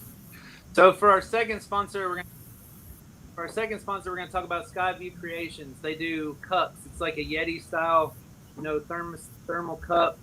And they put logos on it. She can do any designs. Like if you want to see the latest design she did, I Smoke Sticks. One of our friends, Sean, got some cups with his logos on them, which they're absolutely badass. So that's she can awesome. also do Sir Louis cups. And those are beautiful. Logo on it, and then this is our Super Stogie Bros cup with my logo and my character on one side, and then it's got Christian's logo and Christian's character on the other side. But she does all kinds of cups. She's a cup that actually looks like a cigar, and it's got a band on the bottom of it. So when you pour a hot coffee in the top, the smoke comes out. She did this one. This is one Justina had made for me. It's got my logo on it with established, and then on the back side, it's got stars, and the stars and my logo glow in the dark. So you can hit her up at Skyview's 256, and she'll take care of you.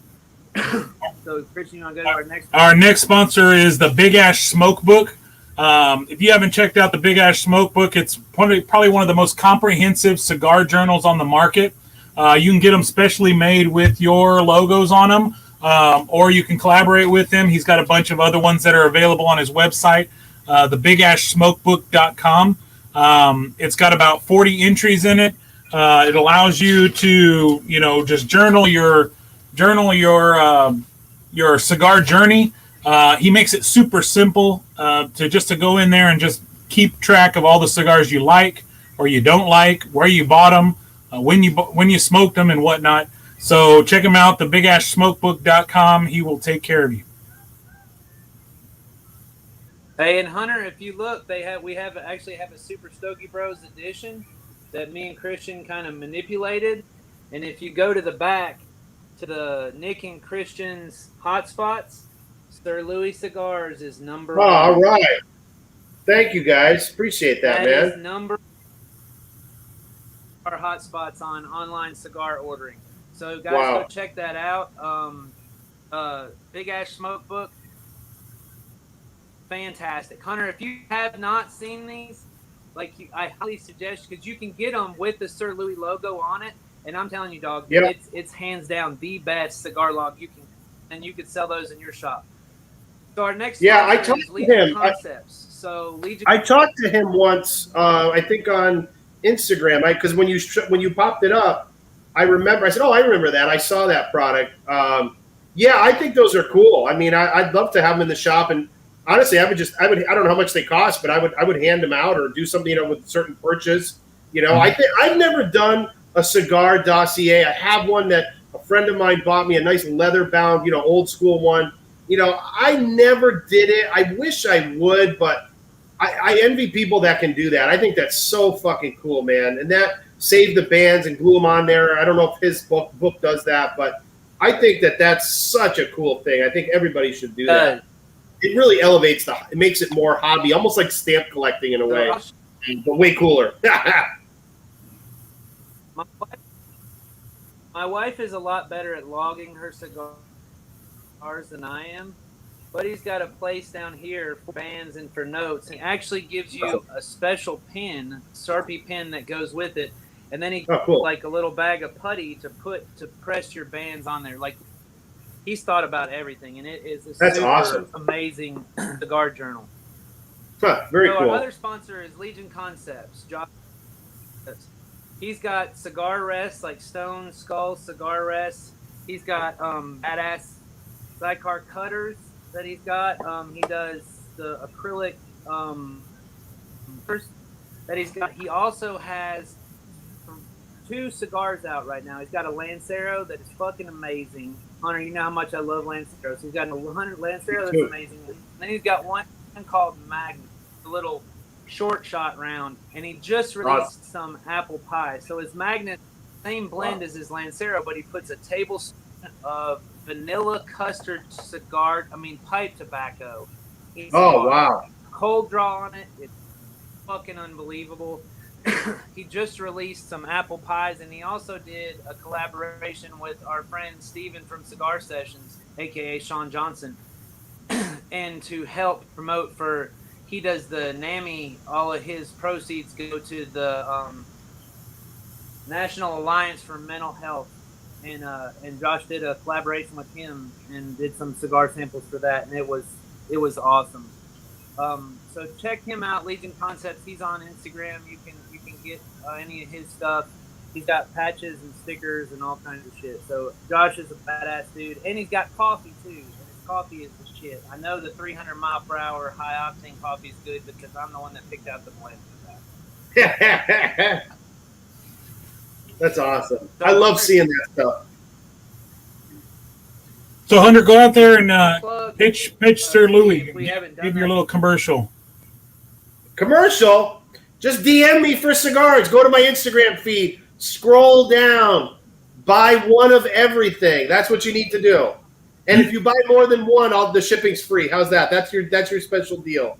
You won't get, and maybe I'll even send you pictures of me in my underwear if you want that. There you go. No charge. You won't even have to go to my OnlyFans. Hey. Yeah. You just have to scroll down on the Instagram feed, and you can see that. Exactly. Yeah. Yeah, man. I can't wait till we have the website. The website will make this type of stuff so much better and have promotions and stuff. But yeah, man, just hit me up. I mean, it's easy. We're just chill. Just selling cigars, man. It's not rocket science. Undie shots? Panty shots. Hunter, undie shot? A what? Panty shot or knee shot? Oh, undie shots. Yeah, absolutely. Now. You like food. Oh, you want an undie shot now? Really? Come on. Uh-oh, here we go. Here we go. X-rated, baby. X-rated, ladies. What is going on here? Booyah! What the fuck? A horse head. That's what I'm talking about, baby. Yeah. Hey, what's with the long face? Yeah! I had to look and see what I was wearing first to see if it was good. That's pretty good. That's for all the girls out there, all the sisters of the Leaf and some of the brothers of the Leaf. I know who they are too. I know who you are. Hey, Manny right now from Wicked Cigars is sitting there like this. He's like screenshot. Yeah. Hey, if the price is right, I'll send the actual pair. How's that? Oh. That's an OnlyFans reward. Clean or dirty? Exactly. I love it. I guess we got to make Sir Louis underwear. We have to. Yeah, there you go. The big cigar on the front. Exactly. What was that video you posted a picture of one time that was like, and I was like, oh shit, Hunter's got his swimwear for the beach this year. It was like a Black Label Trading Company bottoms or some shit like that. I can't remember what it was. Oh, that was I think that was a Room 101, wasn't it? It was like a That's what the banana hammock. Yes. It was like a Speedo, or it was like a Speedo, yeah. Yeah, I love it. He's an awesome dude. I actually spoke to him today. I spoke to Matt today. He's an awesome dude. He's a fucking character. You gotta take him out golfing. Have you seen his swing? I did, yeah. I was talking to him. He called me this morning. I was actually here getting cigars together for my round of golf. And I always bring extra cigars because I see people. And, of course, everybody knows I'm fucking Mr. Cigar guy. So I'm always, giving people cigars. And he called me when I was in here. And he says we were supposed to get together and talk. So I knew the call was coming. And I says, I'm just getting ready to golf. And we were laughing about his golf game. Mine's about as good as Matt's. So I have fun doing it. But my scorecard is atrocious. The higher the number, the better, right? Right. I always thought 100 was perfect, so I don't know. We just he's a good dude. With one of your buddies. Who's that? We just Cigars and Timmy. Oh, I love Timmy. Timmy is awesome, man. He's sleeping probably right now in South Africa. It's too hot, so. No, I think he said he was actually going to stay up for tonight's episode. Oh, no shit. Oh, wow. I hope he did. Yeah. I did find out that me and Timmy were talking the other day on a herf, and oh, yeah, I love Paul Stulak, Red Screaming Suns. In fact, Hunter one time found some pre-production 2012s, and he messaged me, and I asked him if he left, and he said 5. And I said, you know why he only had 5 left? And he said, why? I said, because I bought the other fucking 15. He was like, you son of a bitch. Yes, you did. Yes, you did. Yep.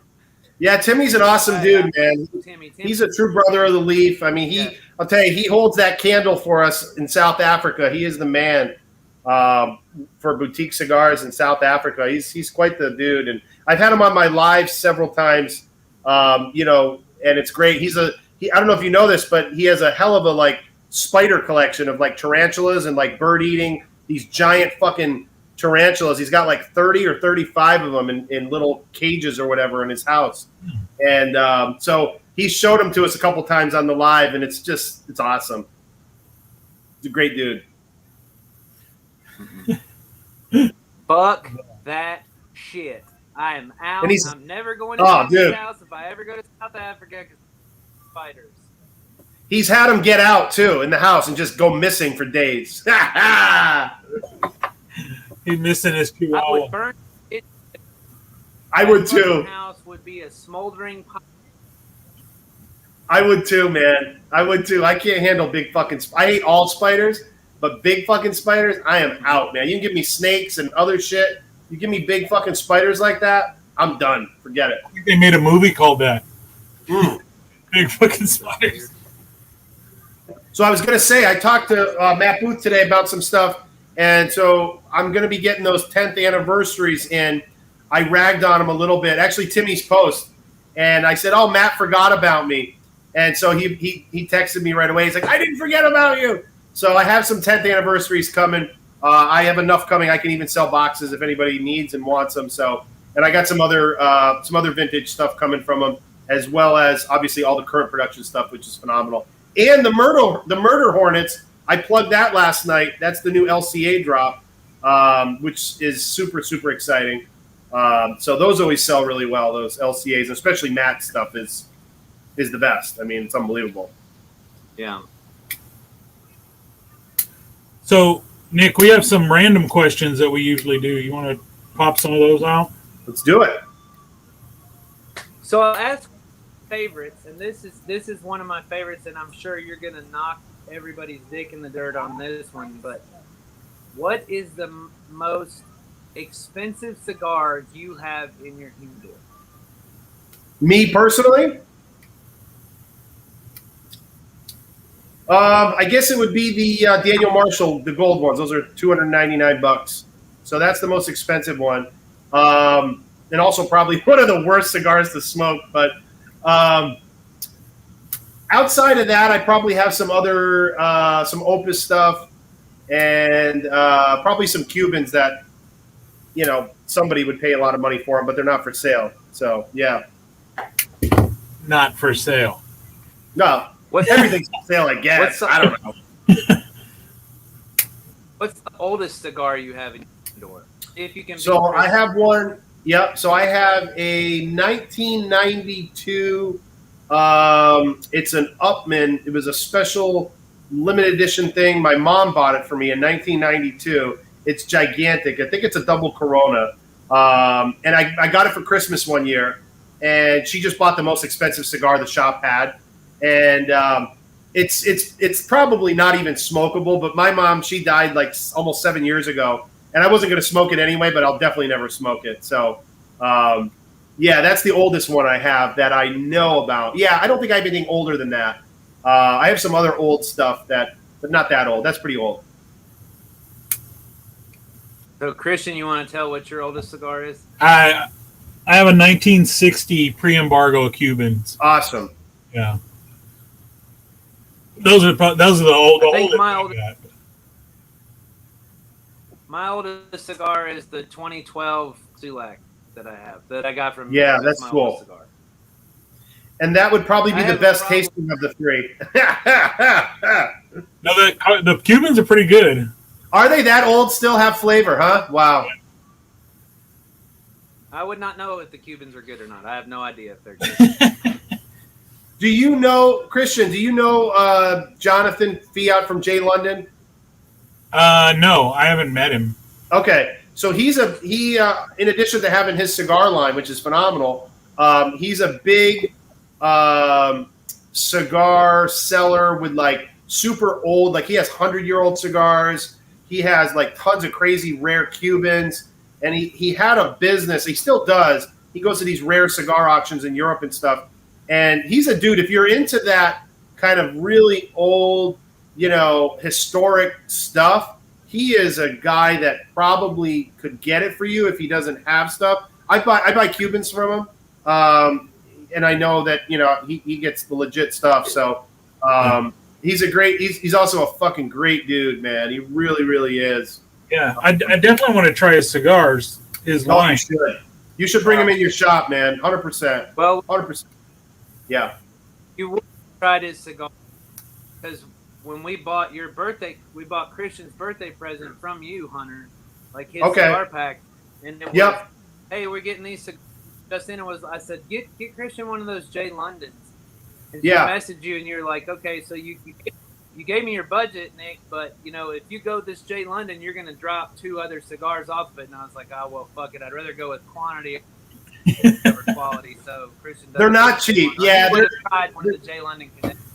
They're 20, 21, 22. It depends, 18 to 22. We actually have our store exclusive coming from him in about probably a week or two. Finally, I've got 1,400 A's, so they're 9-inch by 45, and they're boxed with Sir Louis on them. The cigar is lights out. I kind of went a little crazy with it. I'm a big fan of big cigars, which sounds really good, but I love a nice big cigar. I'm more of a length guy than a girth guy, though, to be fair. But yeah, that cigar. So that's a $30 retail. I mean, it's an expensive stick, but. We'll be doing 6-count boxes for $180, and then I've got singles. I've got 200 singles, and I've got 200 boxes of 6 coming They're all numbered boxes. Never be made again. Very, very amazing cigar. Special occasion cigar for sure. What's the flavor notes, or how is it like a full body? Is it a So it's a Connecticut. So his gold series are Connecticut's. It is the best Connecticut I've ever smoked, bar none. Not necessarily the one I'm doing, but all his whole line. I love his Lanceros and I love his Toros, and I actually have his Bellicoso Finos as well, which was a limited run. And then of course I love the cigar that I spent $40,000 fucking dollars on. Of course I love that, but it's just buttery. It's got no bitterness. It's got some graham cracker notes for me in it. It is if I had to pick like 5 or 10 cigars for the rest of my life, that 1,000% would a J. London would be in there. I put it up there with like the rare Davidoffs, the year ofs and that kind of thing. The quality is fucking top notch. He actually uses wrapper leaf for the binder, the same one. It's wrapper grade for the binder and the wrapper, which nobody does because of cost. But he had a dream to build basically the best Connecticut you could. And money was like, I don't want to say money was no object, but he was like, I just want to build the best cigar, and then whatever the price is the price. So it's phenomenal. It's you got to try it, man. I definitely put some of those aside for me, and I'm gonna buy those from y'all. They're phenomenal. And I know some, like Nick's not a big Connecticut guy. I know some people are not into Connecticut's. And I usually would say, like, again, I was a guy smoking fucking Padron 1926 for 5 years. There's no chance I would have smoked the Connecticut. But now with the shop, I smoke everything that comes in here, and I'm finding that really good Connecticut's, for me, they hit a spot. They do. So it's definitely worth trying. I mean, it's an expensive stick, I guess, but try it. It's definitely I'm a mild to medium guy myself. So I like the Connecticut's, I like the Habanos, things like that. So like that's up my alley, and I think I've always looking for like the best. I just had a K by K burger. Okay, I haven't had those yet. Her Connecticut is a great Connecticut. Really? Wow. Yeah. And her stuff she's got some quality stuff in her blends. So, and then like the porcelain. Yes. I really love the porcelain. Yes. I've been moving to like Blackbird. They're unkind. It's kind of a medium body that I like. Stuff like that. But yeah, if I want to find a really good, because Connecticut sell to my locals. That's like my biggest seller. Do you carry the Brulee by Steve Saka? No. Oh my God. You should. That's my number one selling cigar by volume in my shop. Okay. Yeah. It's probably, again, one of the best Connecticut's on the planet, in my opinion. It's got a little bit more kick than the J. London. It's not quite porcelain level with the, the pepper and the white pepper kick, but it's, you should totally try that. And I would also recommend Cavalier's White Series. Sebastian Cavalier. I don't know if you've ever had his stuff with the gold diamond on it. But his White Series, that cigar is phenomenal. In fact, I'm working on a project with him for a store exclusive. So I smoked some samples yesterday and today that are amazing. So stay tuned for that. That cigar, it's like a Cuban clone, man. It is unreal. So, yeah. I've never had Cavalier Connecticut, but the Cavalier cigars are fucking amazing. If the Connecticut's anything like the rest of the line, they are unbelievable cigars. And I just love the fact that when you get Old Diamond, that it burns through and it keeps it. It's true to, diamond. That's just badass too. When you do that, people are like, "Is that gold?" And you're like, "Yup," and I'm about to smoke this shit. They love that. It is. It's a great idea. He told me the whole story on when they, I've talked to him for hours and hours on the phone. He's an awesome dude, super humble guy. He's got that calm coolness like Paul Stulak does, where these dudes are just like, they're cool and like, they're not a loud, annoying guy like me. They're such cool dudes, and he's such a great dude, and his heart is in tobacco. Like, I mean, he's just an awesome dude. You got to try the White Series. I actually just got a shipment in today because he has his new cigar that just came out a couple days ago or a week ago, whatever. and we just got the shipment in, and I got some more whites in. I got white Lanceros, which are impossible to get, and I got white Salamones, which are equally impossible to get, and they always sell out. But his white Salamone is fucking amazing. It's a gorgeous cigar, and his Lancero, I know you like the Lanceros, delicious cigar, and good prices too, like $10-13 for the Salamone. I think the Lanceros are 10 or 11 bucks, which for a Lancero is pretty reasonable. So yeah, man, 100%. Well, I'll message you and I'll give you a list of things to put together for me. Sure, I'll be happy to, man. Yeah, you should try. If your customers love Connecticut's, I would totally do the Brulee by Steve Saka. I don't know if he's still opening new accounts. I actually sat on the plane next to him. He was my partner in crime for 5.5 hours talking to Steve Saka on the airplane. I mean, you couldn't pay for that. I mean, that was a wealth of knowledge. He's a great dude. Actually, funny enough, he was kind of a humble guy. Like, you would never know that, like, seeing his videos, and I've watched him get interviewed, and I'm always like, oh, this guy seems kind of, what's the word? Like, kind of, I don't know, like, brushed, like just kind of like, I don't want to say arrogant, but maybe a little arrogant. And then I sat next to him, and the dude was the complete opposite of what I thought. He was so humble, and talk about a fucking genius. He is, for me, in the top of the food chain for people alive today that are blending and making cigars. Everything that dude makes, in my opinion, is gold.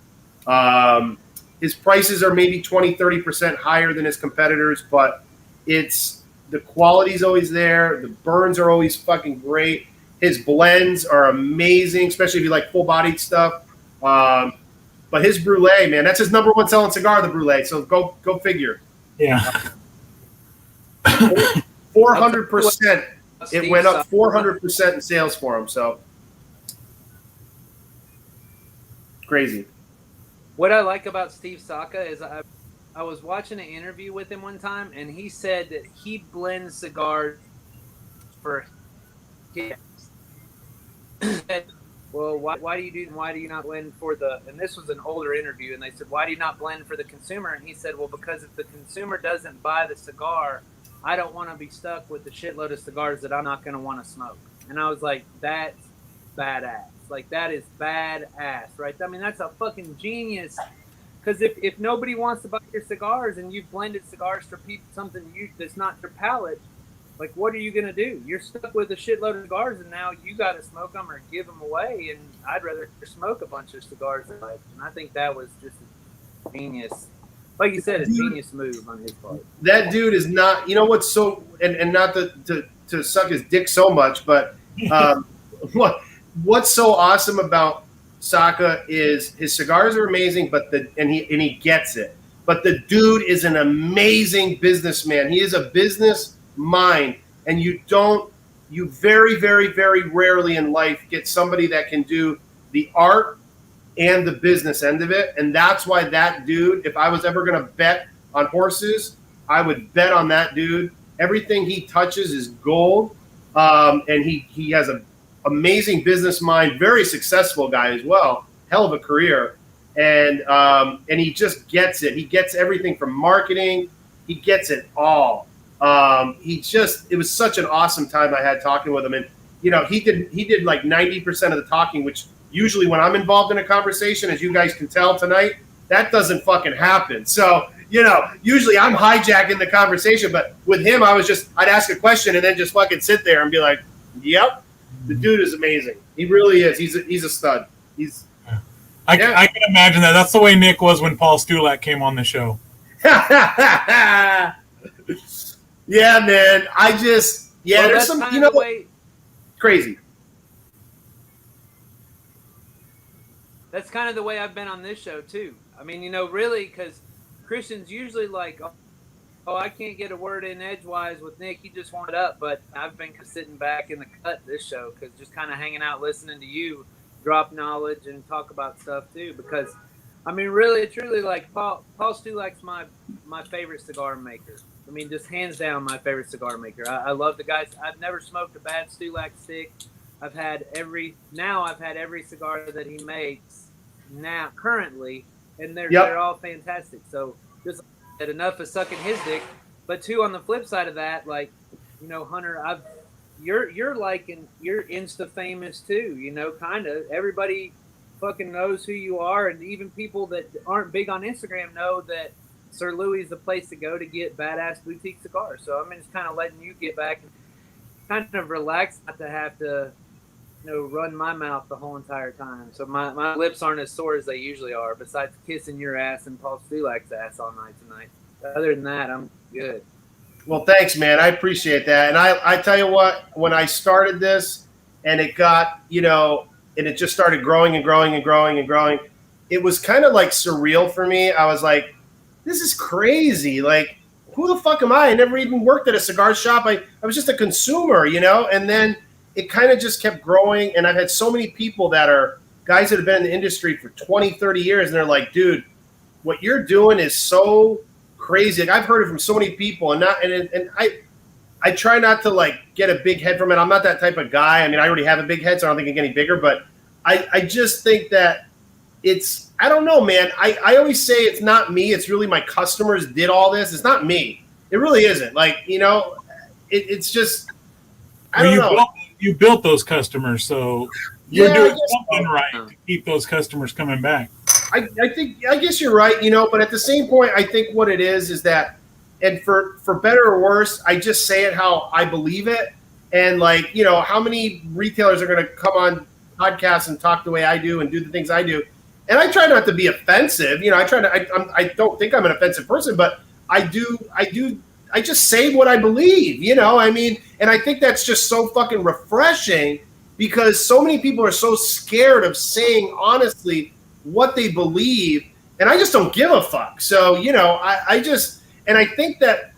think people just like that, and I'm glad they do. And I think there's probably some people that maybe don't, and I'm sad about that. But I don't know, man. I just do me, and it seems to work, and I'm not going to stop. I mean, you know, what the fuck? I mean, you know, it's working. It's cigars, man. You know, I mean, look at the awesome thing about the cigar community is we don't have a lot of snowflakes in our community, so you can't offend as many people because they wouldn't be smoking cigars, you know? So, I don't know. It's a great group of people, so they just get it. And, you know, I like to think I'm a good person at heart, so, you know, nothing's coming from an evil place. If I say something that's offensive to somebody, I always apologize and say, hey, you know, whatever. You're probably right. I mean, my wife, she fucking deals with me, and she's the complete polar opposite of me. I mean, she's so liberal and you know, and I love her to death, and she's a feminist to the millionth degree. Honestly, I'm kind of a feminist anyway. I love women, and I want women to run everything. You know, I mean, I think men are fucking idiots, so, you know, whatever. But, but you know, I deal with my wife is the yin and yang, and I always say the best relationships, Nick likes snowflakes, the best relationships, if you're going to be married or with somebody, you got to have that yin and yang. I always say you have to have one crazy person, which in my relationship is me, and then you got to have one boring person, which is my poor wife. Because if you have two crazy people, it don't work. And if you have two boring people, somebody's going to go meet a crazy person, and you're not going to be together anymore. So you have to have somebody that's grounded, and then somebody that's completely insane. I think so. So I can't, like I always tell her. I tell her all the time. I says, hey, I never hid who I was ever, right? And it's like, I tell my wife, I'm like, you signed up for this. I'm stuck being me. I can't fucking do anything about it. But like, you chose to be with me, so you know that's on you. You know what I mean? You're by choice. Yeah, you're here by choice. You know, what do you want me to do? Justin, you know.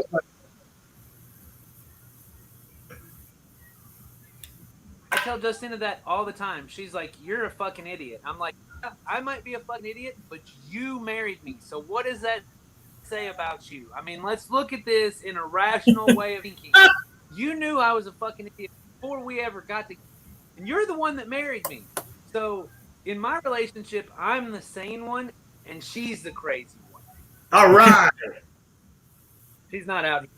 She's not out here right now. As he gets hit in the face with a bottle. Oh, shit. He just goes away. She cuts the internet off. So let me ask you guys this. What do you think of this cigar? Are you guys done with yours, or are you still smoking? I'm done. I did. Finished it.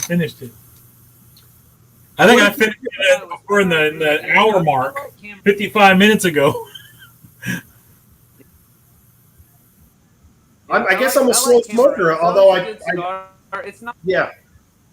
You got it farther down than I did.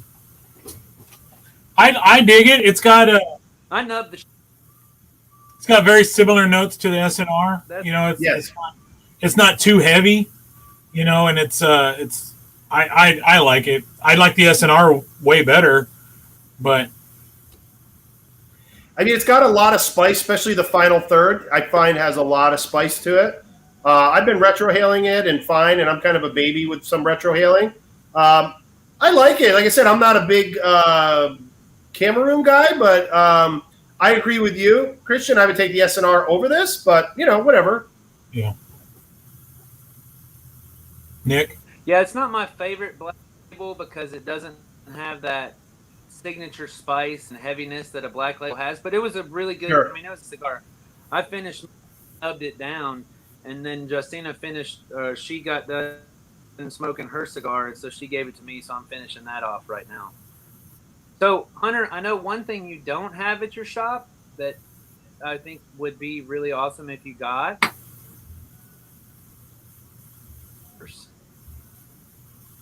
I know a guy who makes nubbers, and they're all custom. Like, it's not like, you know, cigar.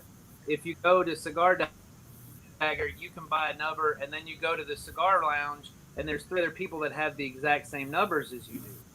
Right. There's this really cool company called Elion Cigar Company that makes nubbers, and every single one of them is original. You'll find 2 that are exactly the same. And so we've got about 50. Like, he makes them. He's got this one he made for Justina that is very, you know, blingy and pretty, and she loves it. She uses it all the time. Then he's got some that he made for me, and then we got one that he gave Justina because he's racist and she's Asian, and it has a Buddha on it. And the only other person he sent it to was our other Asian friend, Cigar Nut. they picked them. Like Asians picked it. So why am I the racist? That's awesome. Yeah, it's funny. I have 2 nubbers that I use personally. You probably have seen the crazy one that I have, the human finger bone one, which was phenomenal. I have it. I'll go get it and show it to you guys if you haven't seen it. But I like 2-prong cigar nubbers as opposed to the single prong because they spin. I like the 2-prong because I know that the cigar is secure. And actually, let me go I'll show you what I've got. I'll go grab it quick.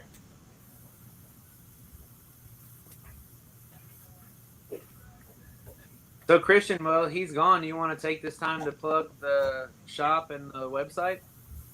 Plug the what? What'd you say? Your shop and website.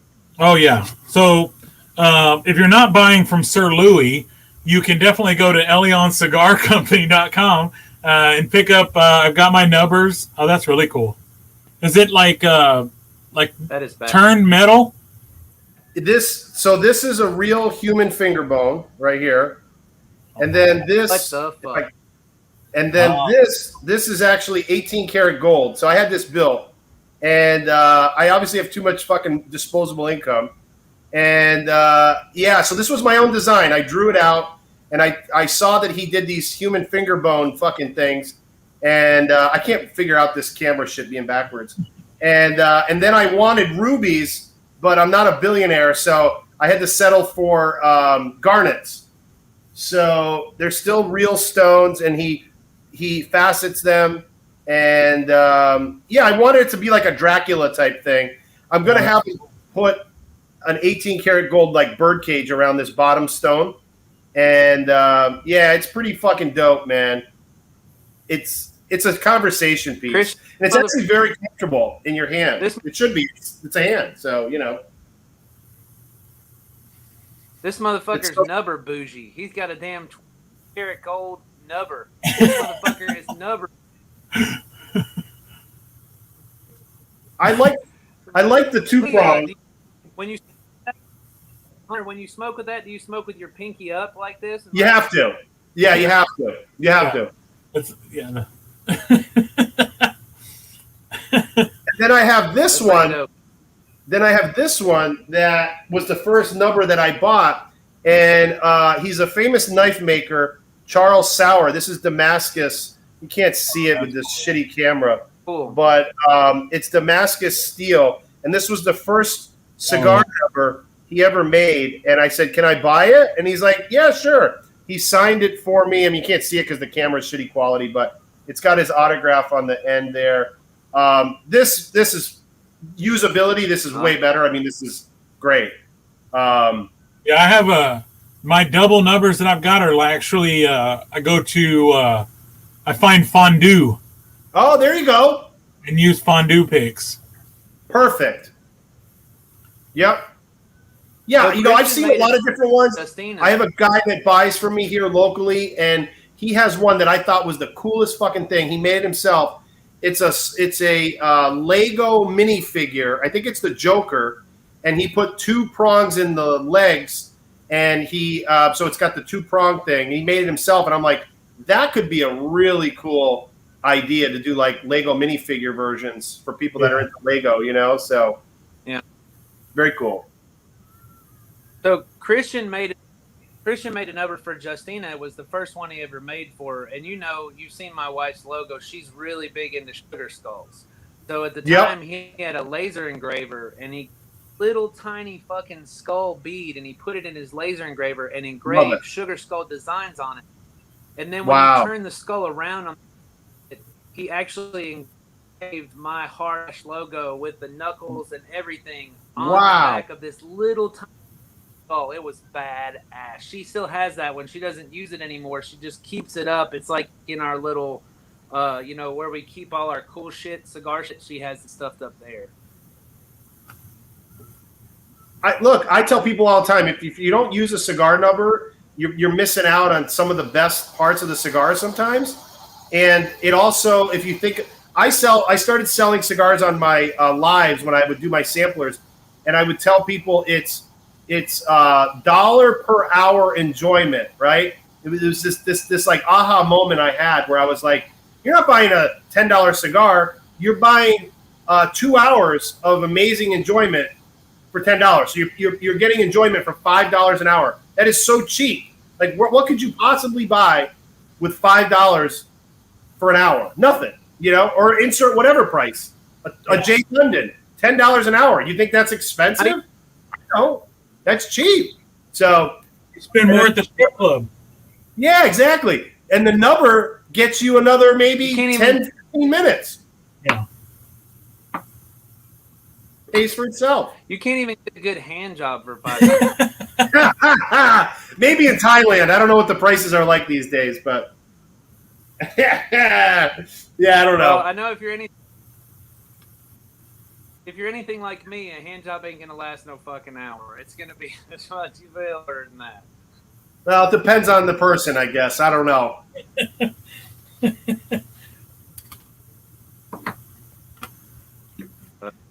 But yeah, well, man, I really appreciate you coming on the show tonight. It's been an absolute pleasure. My pleasure. I had a blast. I hope you had. I hope our viewers enjoyed. You know, Christian, I hope you had a good time and got some cool advice from Hunter, and I don't know, maybe y'all can link up and get some new, you know, lines in there or whatever. But I think happy to help. Man. Awesome, Hunter. Now we got to tell you next Thursday. We usually do our HERF the Thursday after the show, so a week from today. But next Thursday, I'm actually got a big life event going on. I'm getting raised to Master Mason, so I will be out of pocket all night next Thursday. So congratulations. If you could, thank you very much. If you could make a Friday night HERF, we would like to do a HERF with you, because I know a lot of our guests, a lot of our friends want to get on. Stulak will be on there. You'll get to meet Cigar Wayne, who's one of the coolest guys out there in the world. You know, a lot of our other friends and a lot of our followers will be on there checking it out. So it would be a good time. We would really love to have you come in. I'm sure our guests would too. Sure, man. Yeah, if I can do it, I would love to. Fridays are tough, but I'll see what it's next Friday. I'll look and see if my wife, she handles the calendar for all those, you know, personal events we've got to do. I got to keep her happy, you know. We're just going to give you a heads up about Cigar Wayne. He's a Gurkha guy. Oh, wow. God bless him. He's the one keeping them afloat. He is a good.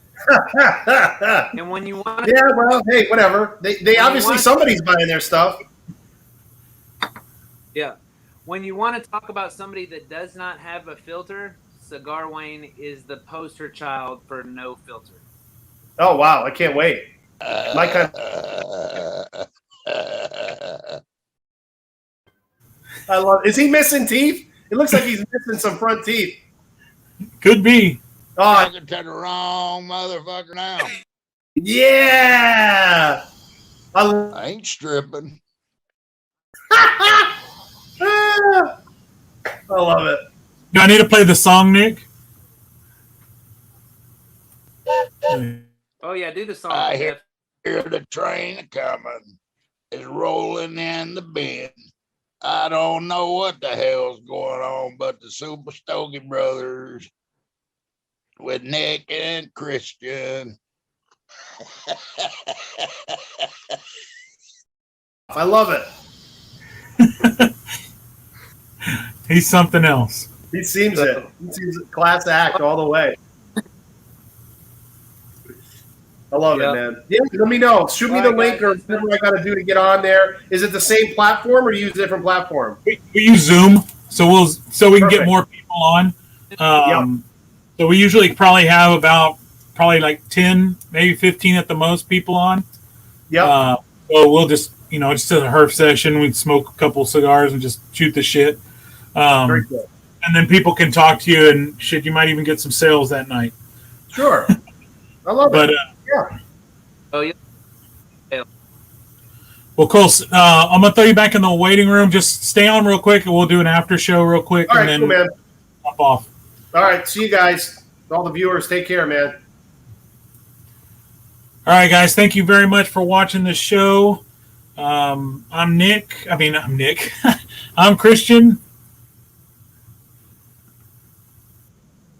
And we'll And I'm talk Nick. to you in 2 weeks. We'll see you in 2 weeks. Peace out.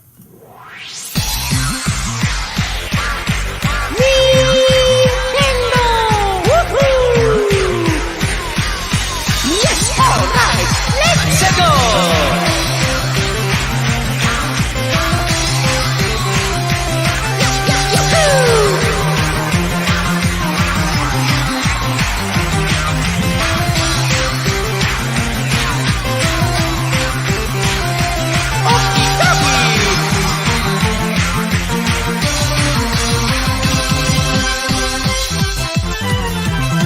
Radio